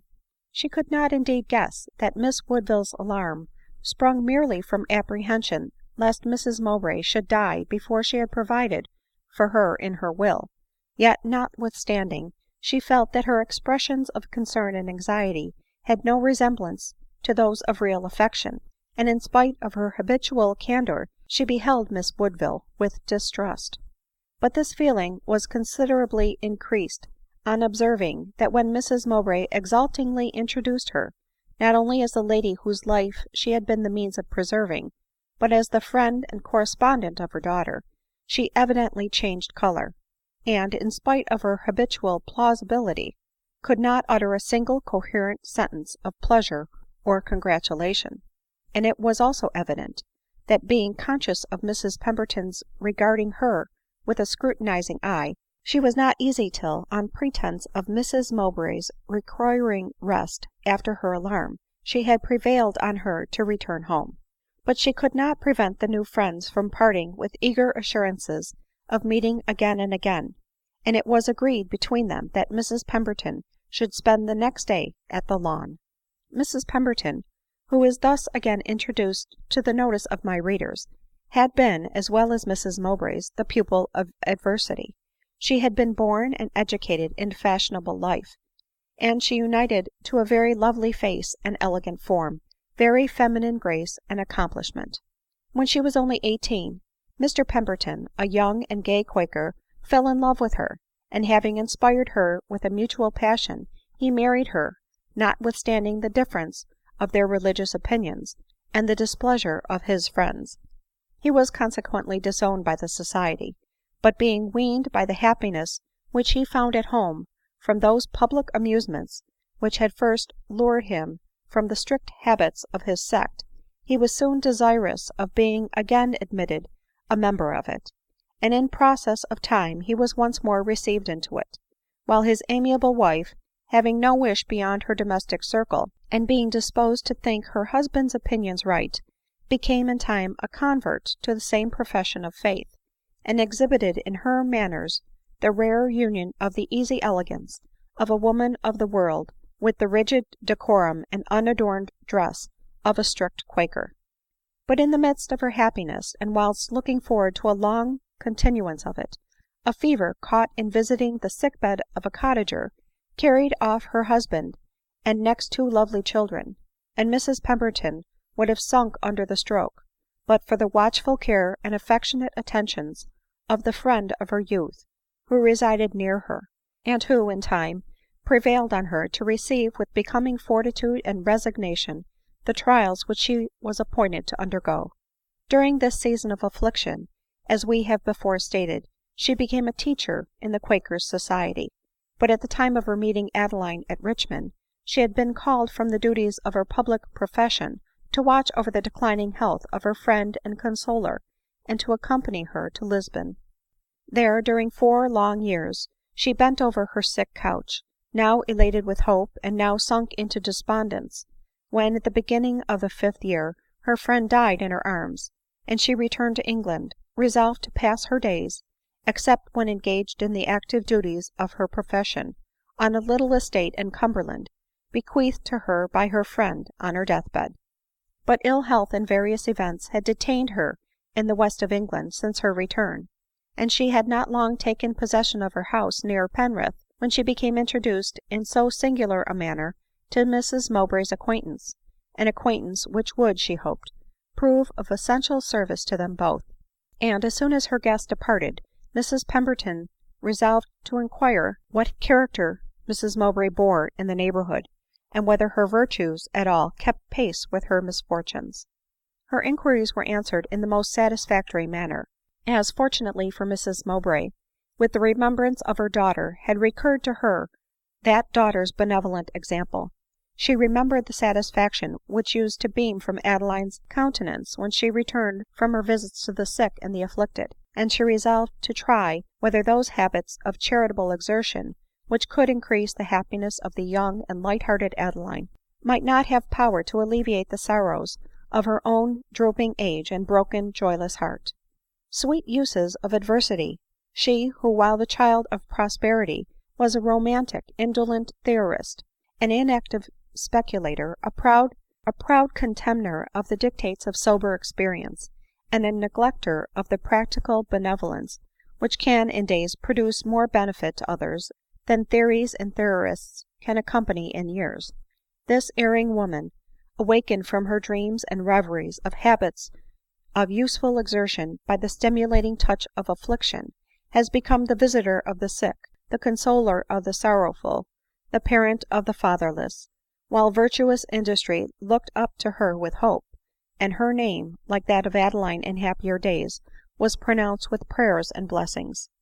But alas, she felt that blessing could reach her only in the shape of her lost child ; and though she was conscious of being useful to others, though she had the satisfaction of knowing that she had but the day before been the means of preserving a valuable life, she met Mrs Pemberton, when she arrived at the Lawn, with a countenance of fixed melancholy, and was at first disposed to expect but little success from the project of writing to Adeline's former lodgings in order to inquire. The truth was, that Miss Woodville had artfully insinuated the improbability of such an inquiry's succeeding; and though Mrs Mowbray had angrily asserted her hopes when Miss Woodville provokingly asserted her fears, the treacherous girl's insinuations had sunk deeply into her mind, and Mrs Pemberton saw, with pain and wonder, an effect produced of which the cause was wholly unseen.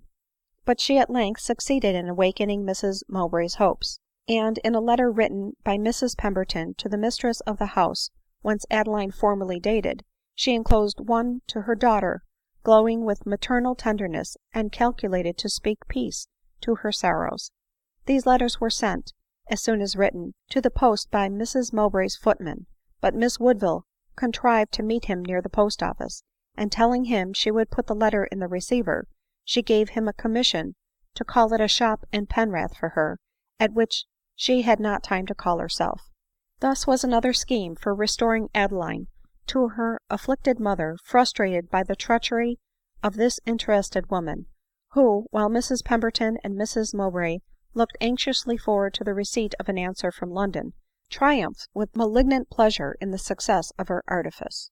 But, spite of herself, she feared Mrs Pemberton, and was not at all pleased to find that till the answer from London would arrive, that lady would remain at the Lawn. She contrived, however, to be as little in her presence as possible ; for, contrary to Mrs Pemberton's usual habits, she felt a distrust of Miss Woodville which her intelligent eye could not help expressing, and which consequently alarmed the conscious heart of the culprit. Being left, therefore, by Miss Woodville's fears, alone with Mrs Mowbray, she drew from her, at different times, ample details of Adeline's childhood, and the method which Mrs Mowbray had pursued in her education. " Ah, 'tis I suspected," interrupted Mrs Pemberton during one of these conversations, " thy daughter's faults originated in thee ; her education was cruelly defective." " No !" replied Mrs Mowbray with an almost angry eagerness ;" whatever my errors as a mother have been, and for the rash marriage which I made I own myself culpable in the highest degree, I am sure that I paid the greatest attention to my daughter's education. If you were but to see the voluminous manuscript on the subject which I wrote for her improvement. But where was thy daughter? and how was she employed during the time that thou wert writing a book by which to educate her ?" Mrs Mowbray was silent.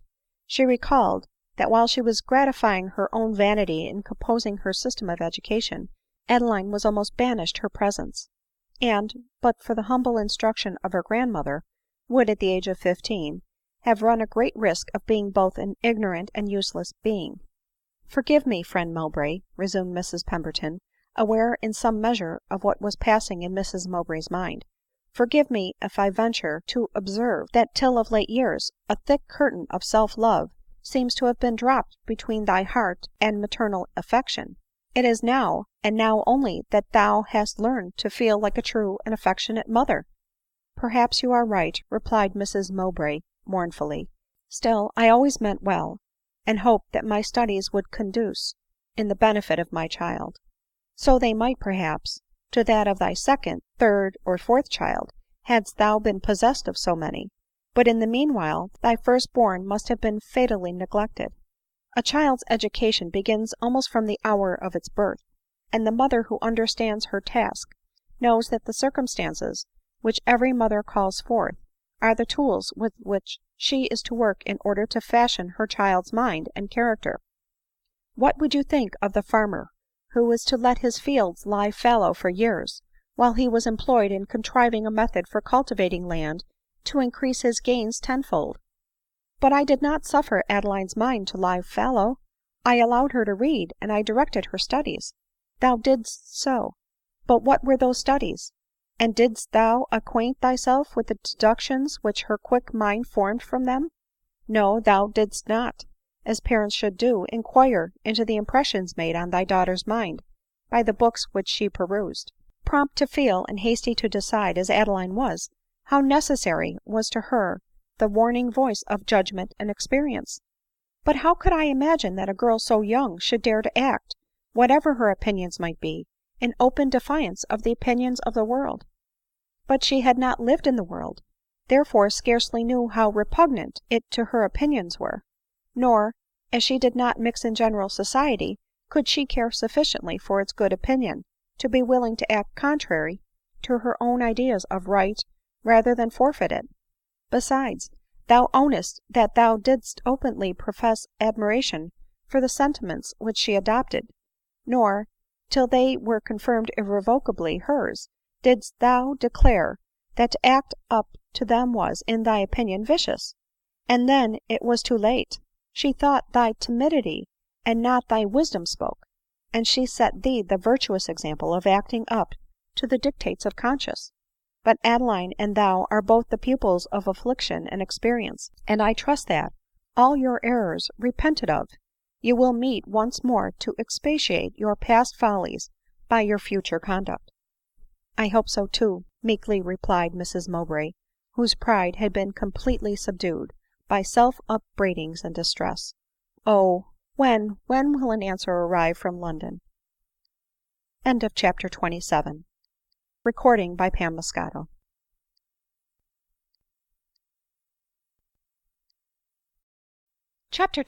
Of Adeline Mowbray, by Amelia OPIE.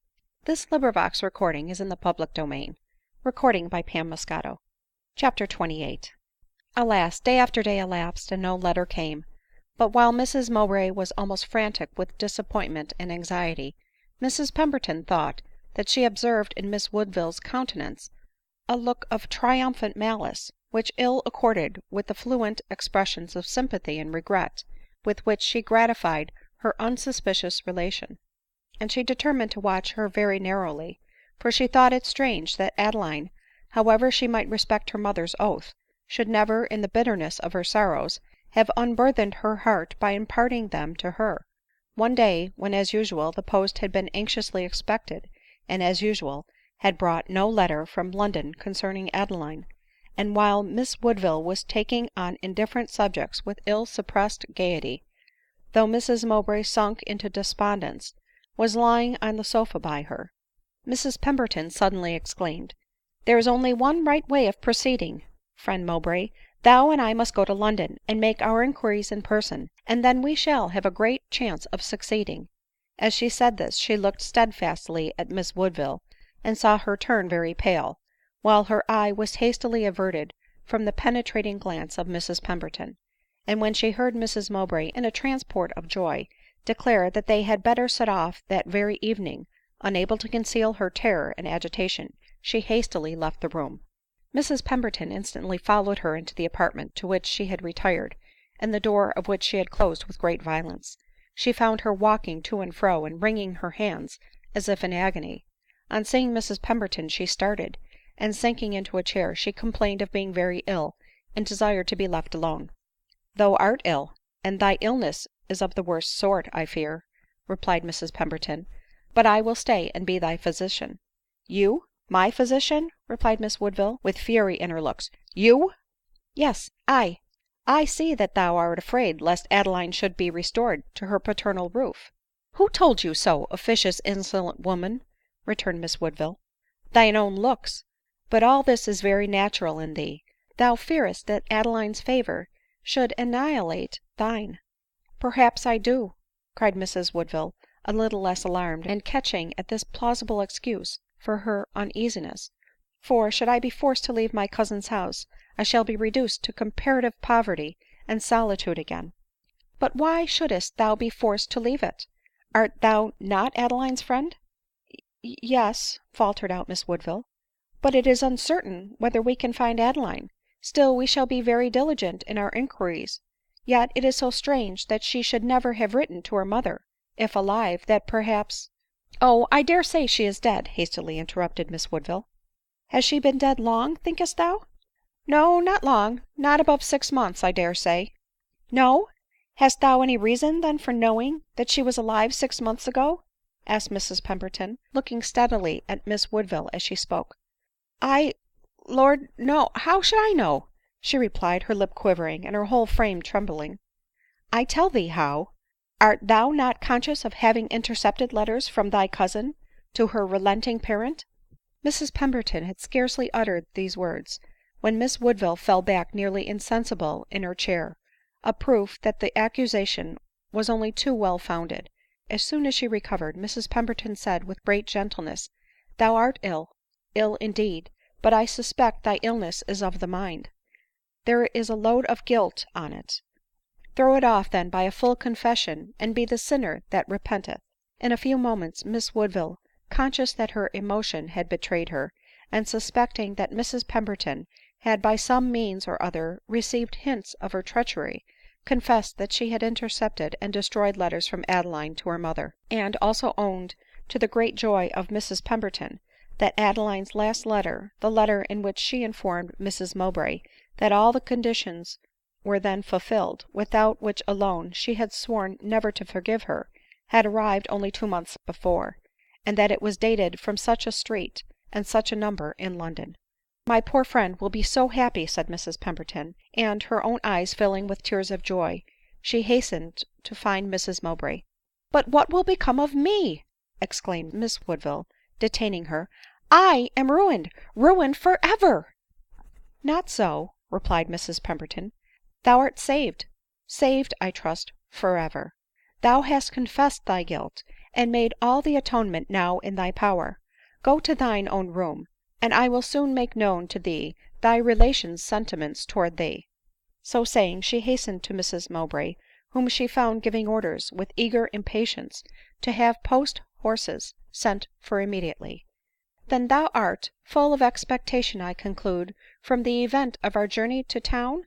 said Miss Pemberton smiling. " To be sure I am," replied Mrs Mowbray. " And so am I," she answered ;" for I think that I know the present abode of thy daughter."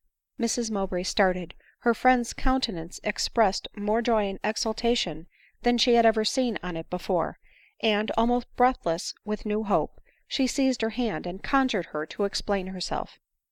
The explanation was soon given, and Mrs Mowbray's joy in consequence of it unbounded. " But what is thy will," observed Mrs Pemberton, " with regard to thy guilty relation ? I cannot see her again now, if ever, and she must immediately leave my house." " Immediately ?"" Yes ; but I will settle on her a handsome allowance ; for my conscience tells me, that had I behaved like a mother to my child, no one could have tempted to injure her thus. I put this unhappy woman into a state of temptation, and she yielded to it ; but I feel only too sensibly that no one has been such an enemy to my poor Adeline as I have been ; nor, conscious of my own offences towards her, dare I resent those of another." " I love, I honor thee for what thou hast now uttered," cried Mrs Pemberton with unusual animation. " I see that thou art now indeed a Christian. Such are the breathings of a true contrite spirit ; and verily, she who can so easily forgive the crimes of others may hope to have her own forgiven." Mrs Pemberton then hastened to speak hope and comfort to the mind of the penitent offender, while Mrs Mowbray ran to meet her servant, who, to her surprise, was returning without horses, for none were to be procured ; and Mrs Mowbray saw herself obliged to delay her journey till noon the next day, when she was assured of having horses from Penrith. But when, after a long and restless night, she arose in the morning, anticipating with painful impatience the hour of her departure, Mrs Pemberton entered her room, and informed her that she had passed nearly all the night at Miss Woodville's bedside, who had been seized with a violent delirium at 1 o'clock in the morning, and in her ravings was continually calling on Mrs Mowbray, and begging to see her once more. " I will see her directly," replied Mrs Mowbray without a moment's hesitation, and hastened to Miss Woodville's apartment, where she found the medical attendant whom Mrs Pemberton had sent for just arrived. He immediately declared the disorder to be an inflammation on the brain, and left them with little or no hope of her recovery. Mrs Mowbray, affected beyond measure at the pathetic appeals for pardon addressed to her continually by the unconscious sufferer, took her station at the bedside, and, hanging over her pillow, watched for the slightest gleam of returning reason, in order to speak the pardon so earnestly implored. And, while thus piously engaged, the chaise that was to convey her and her friend to London, and perhaps to Adeline, drove up to the gate. " Art thou ready ?" said Mrs Pemberton, entering the room equipped for her journey. At this moment the poor invalid reiterated her cries for pardon, and begged Mrs Mowbray not to leave her without pronouncing her forgiveness. Mrs Mowbray burst into tears ; and though sure that she was not even conscious of her presence, she felt herself almost unable to forsake her. Still it was in search of her daughter that she was going — nay, perhaps it was to her daughter that she was hastening ; and, as this thought occurred to her, she hurried to the door of the chamber, saying she should be ready in a moment. But the eye of the frenzied sufferer followed her as she did so, and in a tone of unspeakable agony she begged, she entreated that she might not be left to die in solitude and sorrow, however guilty she might have been. Then again she implored Mrs Mowbray to speak peace and pardon to her drooping soul ; while, unable to withstand these solicitations, though she knew them to be the unconscious ravings of the disorder, she slowly and mournfully returned to the bedside. " It is late," said Mrs Pemberton ;" we ought ere now be on the road. How can I go and leave this poor creature in such a state ? But then should we find my poor injured child at the end of the journey ? Such an expectation as that "" Thou must decide quickly," replied Mrs Pemberton gently. " Decide ? Then I will go with you ; yet still, should Anna recover her senses before her death, and wish to see me, I should never forgive myself for being absent. It might soothe the anguish of her last moments to know how freely I pardon her. No, no, after all, if pleasure awaits me, it is only delaying it a few days. And this unhappy girl is on her death bed. You must go without me." As she said this, Mrs Pemberton pressed her hand with affectionate eagerness, and murmured out in broken accents, " I honor thy decision, and may I return with comfort to thee." " Yet though I wish you to go," cried Mrs Mowbray, " I grieve to expose you to such fatigue and trouble in your weak state of health, and "" Say no more," interrupted Mrs Pemberton ;" I am only doing my duty ; and reflect on my happiness if I am allowed to restore the lost sheep to the fold again." So saying, she set off on her journey, and arrived in London only 4 days after Adeline had arrived in Cumberland. Mrs Pemberton drove immediately to Adeline's lodgings, but received the same answer as Colonel Mordaunt had received, namely, that she was gone no one knew whither. Still she did not despair of finding her. She, like the Colonel, thought that a mulatto, a lady just recovered from the small pox, and a child were likely to be easily traced ; and, having written to Mrs Mowbray, owning her disappointment, but bidding her not despair, she set off on her journey back, and had succeeded in tracing Adeline as far as an inn on the high north road, when an event took place which made her further inquiries needless. CHAPTER XXIX.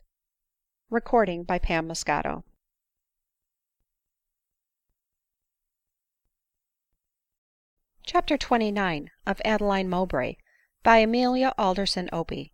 This recording is in the public domain. CHAPTER XXIX. Adeline, after several repeated trials, succeeded in writing the following letter to her mother. " Dearest of mothers, when this letter reaches you, I shall be no more ; and however I may hitherto have offended you, I shall then be able to offend you no longer ; and that child, whom you bound yourself by oath never to see or forgive but on the most cruel of conditions while living, dead you may perhaps deign to receive your pardon and your love. Nay, my heart tells me that you will do more — that you will transfer the love which you once felt for me to my poor helpless orphan ; and in full confidence that you will be thus indulgent, I bequeath her to you with my dying breath. Oh, look on her, my mother, nor shrink from her with disgust, although you see in her my features, but rather rejoice in the resemblance, and fancy that I am restored to you pure, happy, and beloved as I once was. Yes, yes, it will be so. I have known a great deal of sorrow ; let me then indulge the little ray of pleasure that breaks in upon me when I think that you will not resist my dying prayer, but bestow on my child the long arrears of tenderness due to me.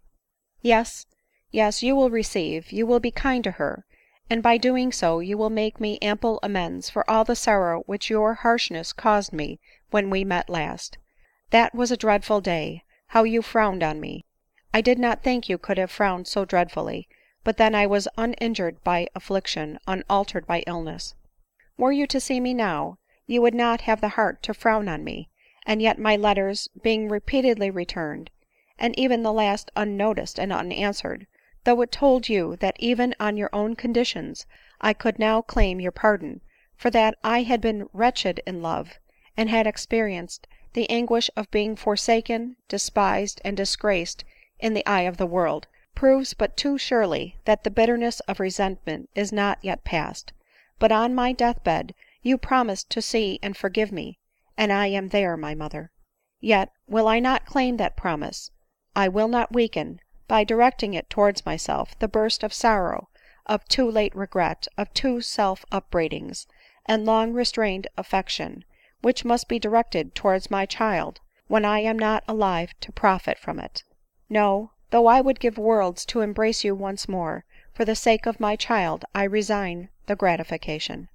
Oh, mother, you little think that I saw you, only a few days ago, from the stile by the cottage which overlooks your house. You were walking with a lady, and my child was with me, my Editha, for I have called her after you.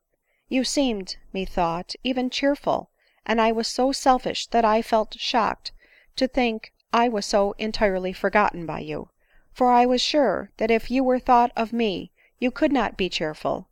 But your companion left you, and then you looked so very sad, that I was wretched from the idea that you were then thinking too much of me, and I wished you to resume your cheerfulness again.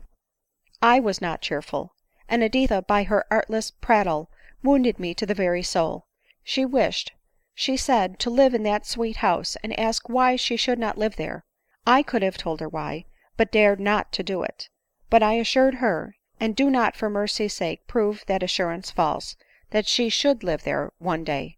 " But when?" she asked. " When I am in my grave," replied I ; and poor innocent, throwing herself into my arms with playful fondness, she begged me to go to my grave directly. I feel but too sensibly that her desire will soon be accomplished. But must I die unblessed by you?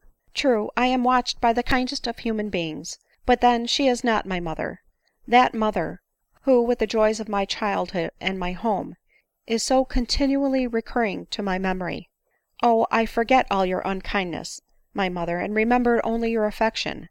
How I should like to feel your hand supporting my head, and see you perform the little offices which sickness requires. And must I never, never see you more?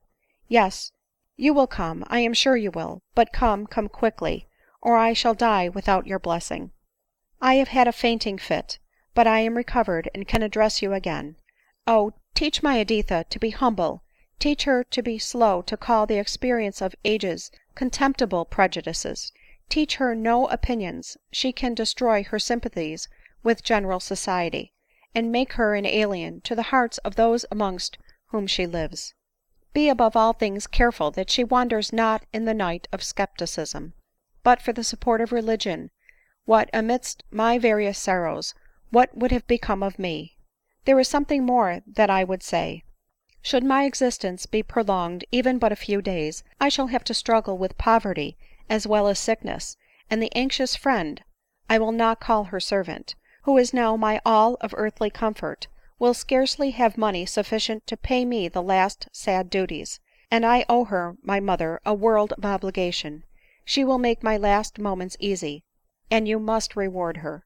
From her you will receive this letter when I am no more, and your care and protection I bequeath her. She is — my eyes grow dim, and I must leave off for the present." On the very evening in which Adeline had written this address to her mother, Mrs Mowbray had received Mrs Pemberton's letter ; and, as Miss Woodville had been interred that morning, she felt herself at liberty to join Mrs Pemberton in her search after Adeline, while various plans for this purpose presented themselves to her mind, and each of them was dismissed in its turn as fruitless and impracticable. Full of these thoughts, she pensively walked along the lawn before her door, till sad and weary she leaned on a little gate at the bottom of it, which, as she did so, swung slowly backwards and forwards, responsive as it were to her feelings. But as she continued to muse, and to recall the varied sorrows of her past life, the gate on which she was leaning began to vibrate more quickly, till, unable to bear the recollections which assailed her, she was hastening with almost frantic speed towards the house, when she saw a cottager approaching, to whose sick daughter and helpless family she had long been a bountiful benefactress.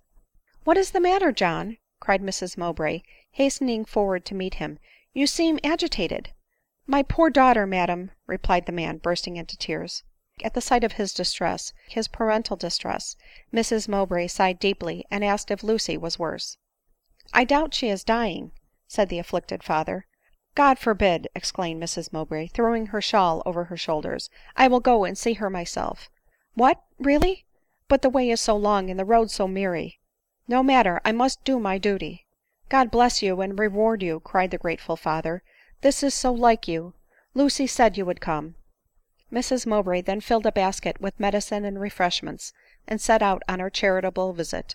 She found the poor girl in a very weak and alarming state ; but the sight of her benefactress, and the tender manner in which she supported her languid head, and administered wine and other cordials to her, insensibly revived her ; and while writhing under the feelings of an unhappy parent herself, Mrs Mowbray was soothed by the blessings of the parent whom she comforted.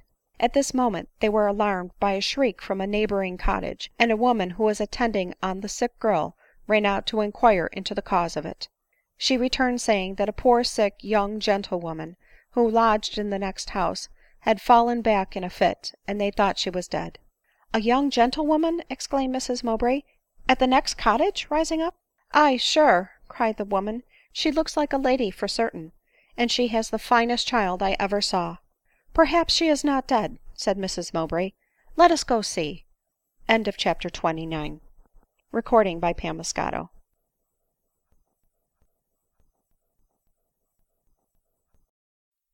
XXX. Of Adeline Mowbray, by Amelia OPIE. This recording is in the public domain. CHAPTER XXX. Little did Mrs Mowbray think that it was her own child whom she was hastening to relieve ; and that, while meditating a kind action, recompense was so near. Adeline, while trying to finish her letter to her mother, had scarcely traced a few ineligible lines when she fell back insensible on her pillow ; and at the moment of Mrs Mowbray's entering the cottage, Savanna, who had uttered the shriek which had excited her curiosity, had convinced herself that she was gone for ever. The woman who accompanied Mrs Mowbray entered the house first, and opening a back chamber, low roofed, narrow, and lighted only by one solitary and slender candle, Mrs Mowbray beheld through the door the lifeless form of the object of her solicitude, which Savanna was contemplating with loud and frantic sorrow. " Here is a lady come to see what she can do for your mistress," cried the woman, while Savanna turned hastily around. " Here she is — here is good Madam Mowbray." " Madam Mowbray !" shrieked Savanna, fixing her dark eyes fiercely on Mrs Mowbray, and raising her arm in a threatening manner as she approached her ; then snatching up the letter which lay on the bed, " Woman !" she exclaimed, grasping Mrs Mowbray's arm with frightful earnestness, " read dat ! 'Tis for you !" Mrs Mowbray, speechless with alarm and awe, involuntarily seized the letter ; but scarcely had she read the first words, than uttering a deep groan, she sprung forward to clasp the unconscious form before her, and fell beside it equally insensible. But she recovered almost immediately to a sense of her misery ; and while, in speechless agony, she knelt by the bedside, Savanna, beholding her distress with a sort of dreadful pleasure, exclaimed, " Ah ! have you at last learned to feel ?"" But is she indeed gone ?" cried Mrs Mowbray ;" is there no hope ?" and instantly seized the cordial which she had brought with her. Assisted by the woman, she endeavored to force it down the throat of Adeline. Their endeavors were for some time vain. At length, however, she exhibited signs of life, and in a few minutes more she opened her sunk eye, and gazed unconsciously around her. " My God, I thank thee !" exclaimed Mrs Mowbray, falling on her knees ; while Savanna, laying her mistress's head on her bosom, sobbed with fearful joy. " Adeline, my child, my dear, dear child !" cried Mrs Mowbray, seizing her clammy hand. That voice, those words which she had so long wished to hear, though hopeless of ever hearing them again, seemed to recall the fast fading recollections of Adeline. She raised her head from Savanna's bosom, and looking earnestly at Mrs Mowbray, faintly smiled and endeavored to throw herself into her arms, but fell back again exhausted on the pillow. But in a few minutes she recovered so far as to be able to speak, and while she hung round her mother's neck, and gazed upon her with eager and delighted earnestness, she desired Savanna to bring Editha to her immediately. " Will you," said Adeline, vainly trying to speak her wishes, as Savanna put the sleeping girl in Mrs Mowbray's arms ; but she easily divined them, and, clasping her to her heart, wept over her convulsively. " She shall be dear to me as my own soul," said Mrs Mowbray. " Then I die contented," replied Adeline. " Die !" exclaimed Mrs Mowbray hastily. " No, you must not, shall not die ! You must live to see me atone for —"" It is in vain," said Adeline faintly. " I bless God that he allows me to enjoy this consolation. Say that you forgive me." " Forgive you ! Oh, Adeline ! For years I have forgiven and pined after you ; but a wicked woman intercepted all your letters, and I thought you were dead, or had renounced me for ever." " Indeed !" cried Adeline. " Oh, I had suspected that. Nay more, Mrs Pemberton is now in London in search of you, in order to bring you back to happiness." As Mrs Mowbray said this, Savanna, drawing near, took her hand and gently pressed it. Adeline observed the action, and seeing by it that Savanna's heart relented towards her mother, said, " I owe that faithful creature more than I can express, but to your care I bequeath her." " I will love her as my child," said Mrs Mowbray, " and behave to her better than I did to —"" Hush !" cried Adeline, putting her hand to Mrs Mowbray's lips. " But you shall live. I will send for Dr Norberry. You shall be moved to my house, and all will be well — all our past grief be forgotten," returned Mrs Mowbray with almost convulsive eagerness.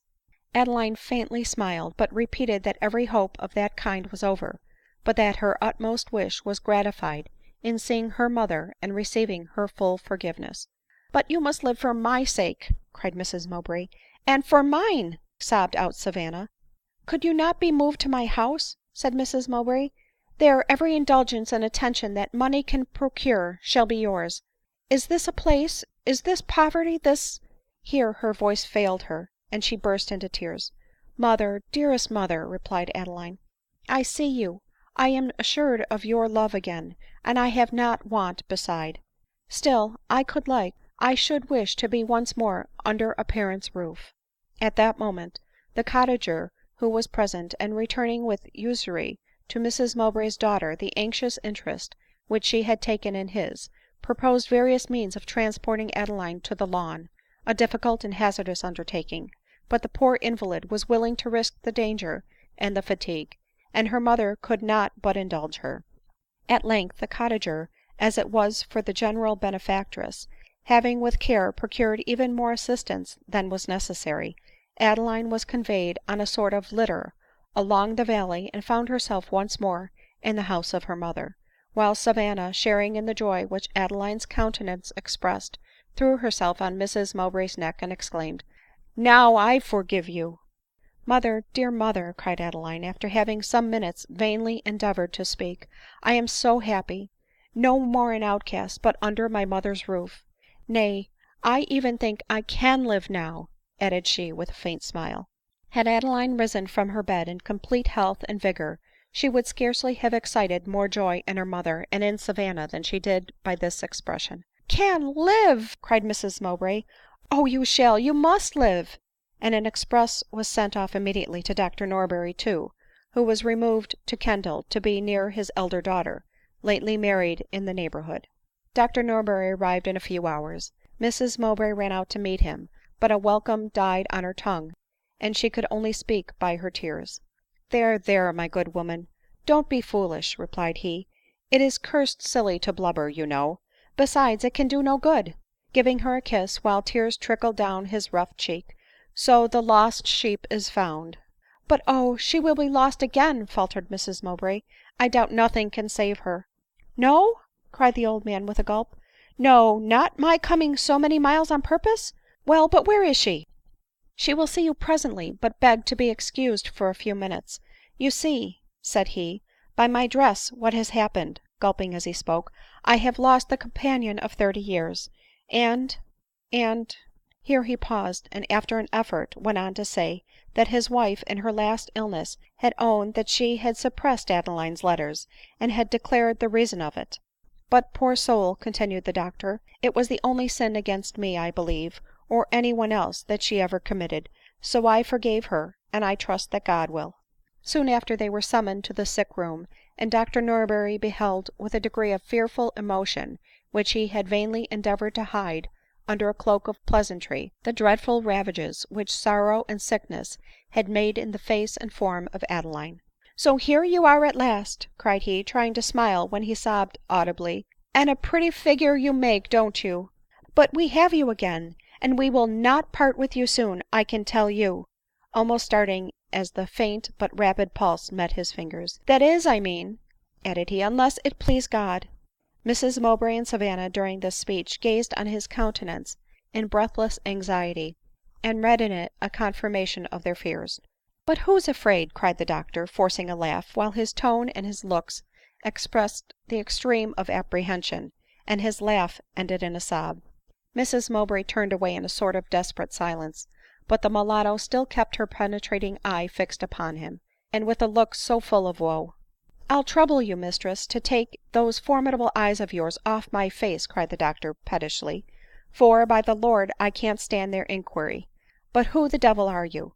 She is my nurse, my consoler, and my friend," said Adeline. " Then she is mine, of course," cried the doctor, " though she has a devilish terrible stare with her eyes. But give me your hand, mistress. What is your name ?"" Me be name Savanna," replied the mulatto, " and me live and die wid my dear mistress," she added, bursting into tears. " Zounds !" cried the doctor, " I can't bear this. Here I came as a physician, and these blubberers melt me down into an old woman. Adeline, I must order all these people out of the room, and have you to myself, or I can do nothing." He was obeyed ; and on inquiring into all Adeline's symptoms, he found little hope and every thing to fear. " But your mind is relieved, and you have youth on your side ; and who knows what good air, good food, and good nurses may do for you ?""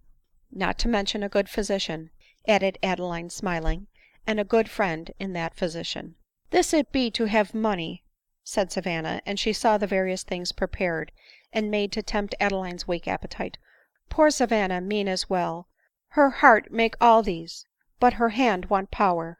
During this state of alarming suspense Mrs Pemberton was hourly expected, as she had written word that she had traced Adeline into Lancashire, and suspected that she was in her mother's neighborhood.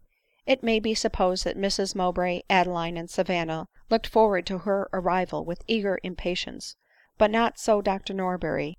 He said that no doubt she was a very good sort of woman, but that he did not like pretensions to righteousness overmuch, and had a particular aversion to a piece of formal drab colored morality.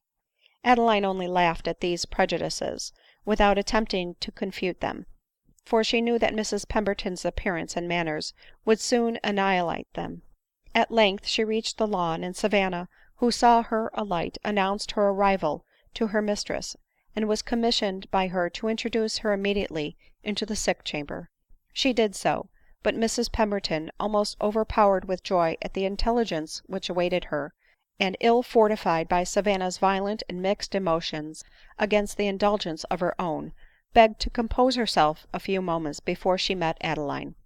But Savanna was not to be denied, and seizing her hand she led her up to the bedside of the invalid.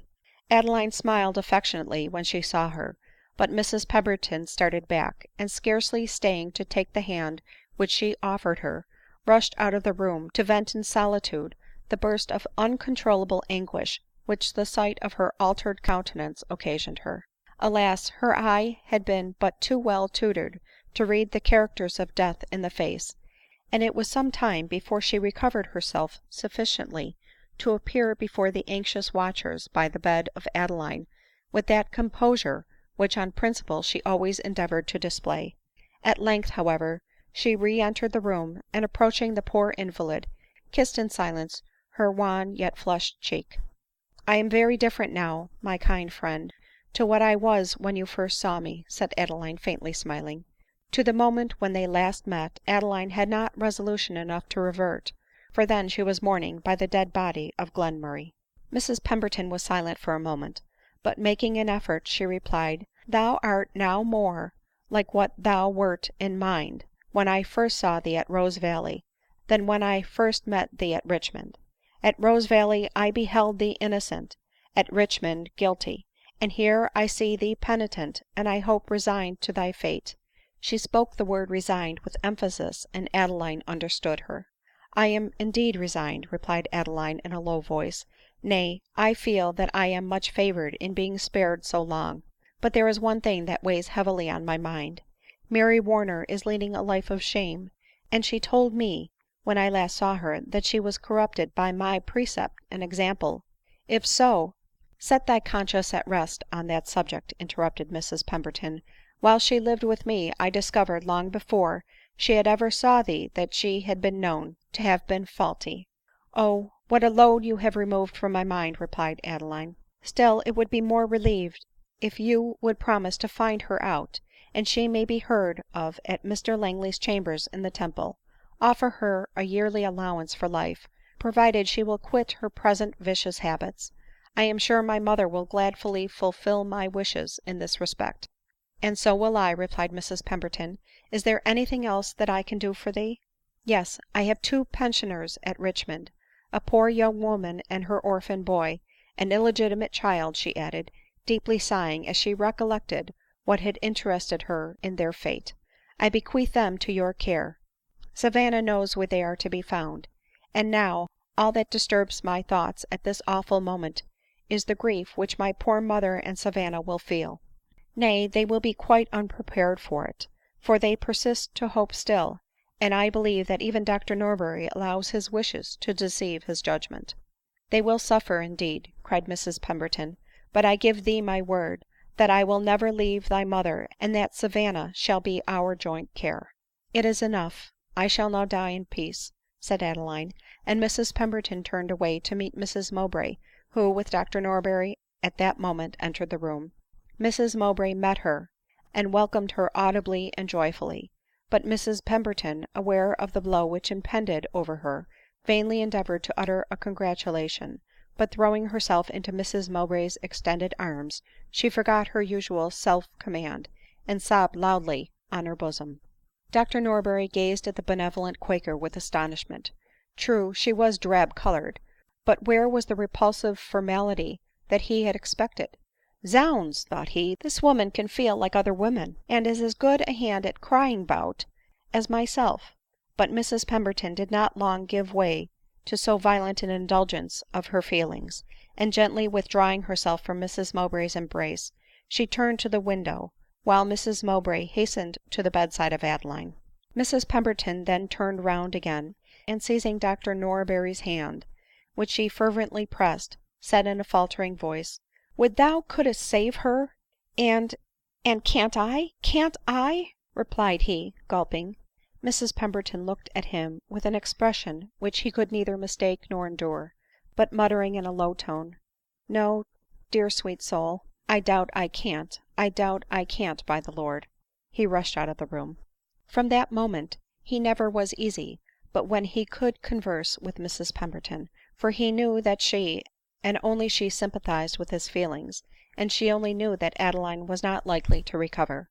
The invalid herself observed his attention to her friend, nor could she forbear to rally him on the total disappearance of his prejudices against the fair quaker ; for such was the influence of Mrs Pemberton's dignified yet winning manners, and such was the respect with which she inspired him, that if he had had his hat on, he always took it off when she entered the room, and never uttered any thing like an oath without humbly begging her pardon ; and he told Adeline that were all quakers like Mrs Pemberton, he would be tempted to cry, " Drab is your only wear." Another and another day elapsed, and Adeline still lived. On the evening of the third day, as she lay half slumbering with her head on Savanna's arm, and Mrs Mowbray, lulling Editha to sleep on her lap, was watching beside her, glancing her eye alternately with satisfied and silent affection from the child to the mother, whom she thought in a fair way of recovery, while Dr Norberry, stifling an occasional sob, was contemplating the group, and Mrs Pemberton, her hands clasped in each other, seemed lost in devout contemplation, Adeline awoke ; and as she gazed on Editha, who was fondly held to Mrs Mowbray's bosom, a smile illuminated her sunk countenance. Mrs Mowbray at that moment eagerly and anxiously pressed forward to catch her weak accents, and inquire how she felt. " I have seen that fond and anxious look before," she faintly articulated, " but in happier times ; and it assures me that you love me still." " Love you still !" replied Mrs Mowbray with passionate fondness ;" never, never were you so dear to me as now."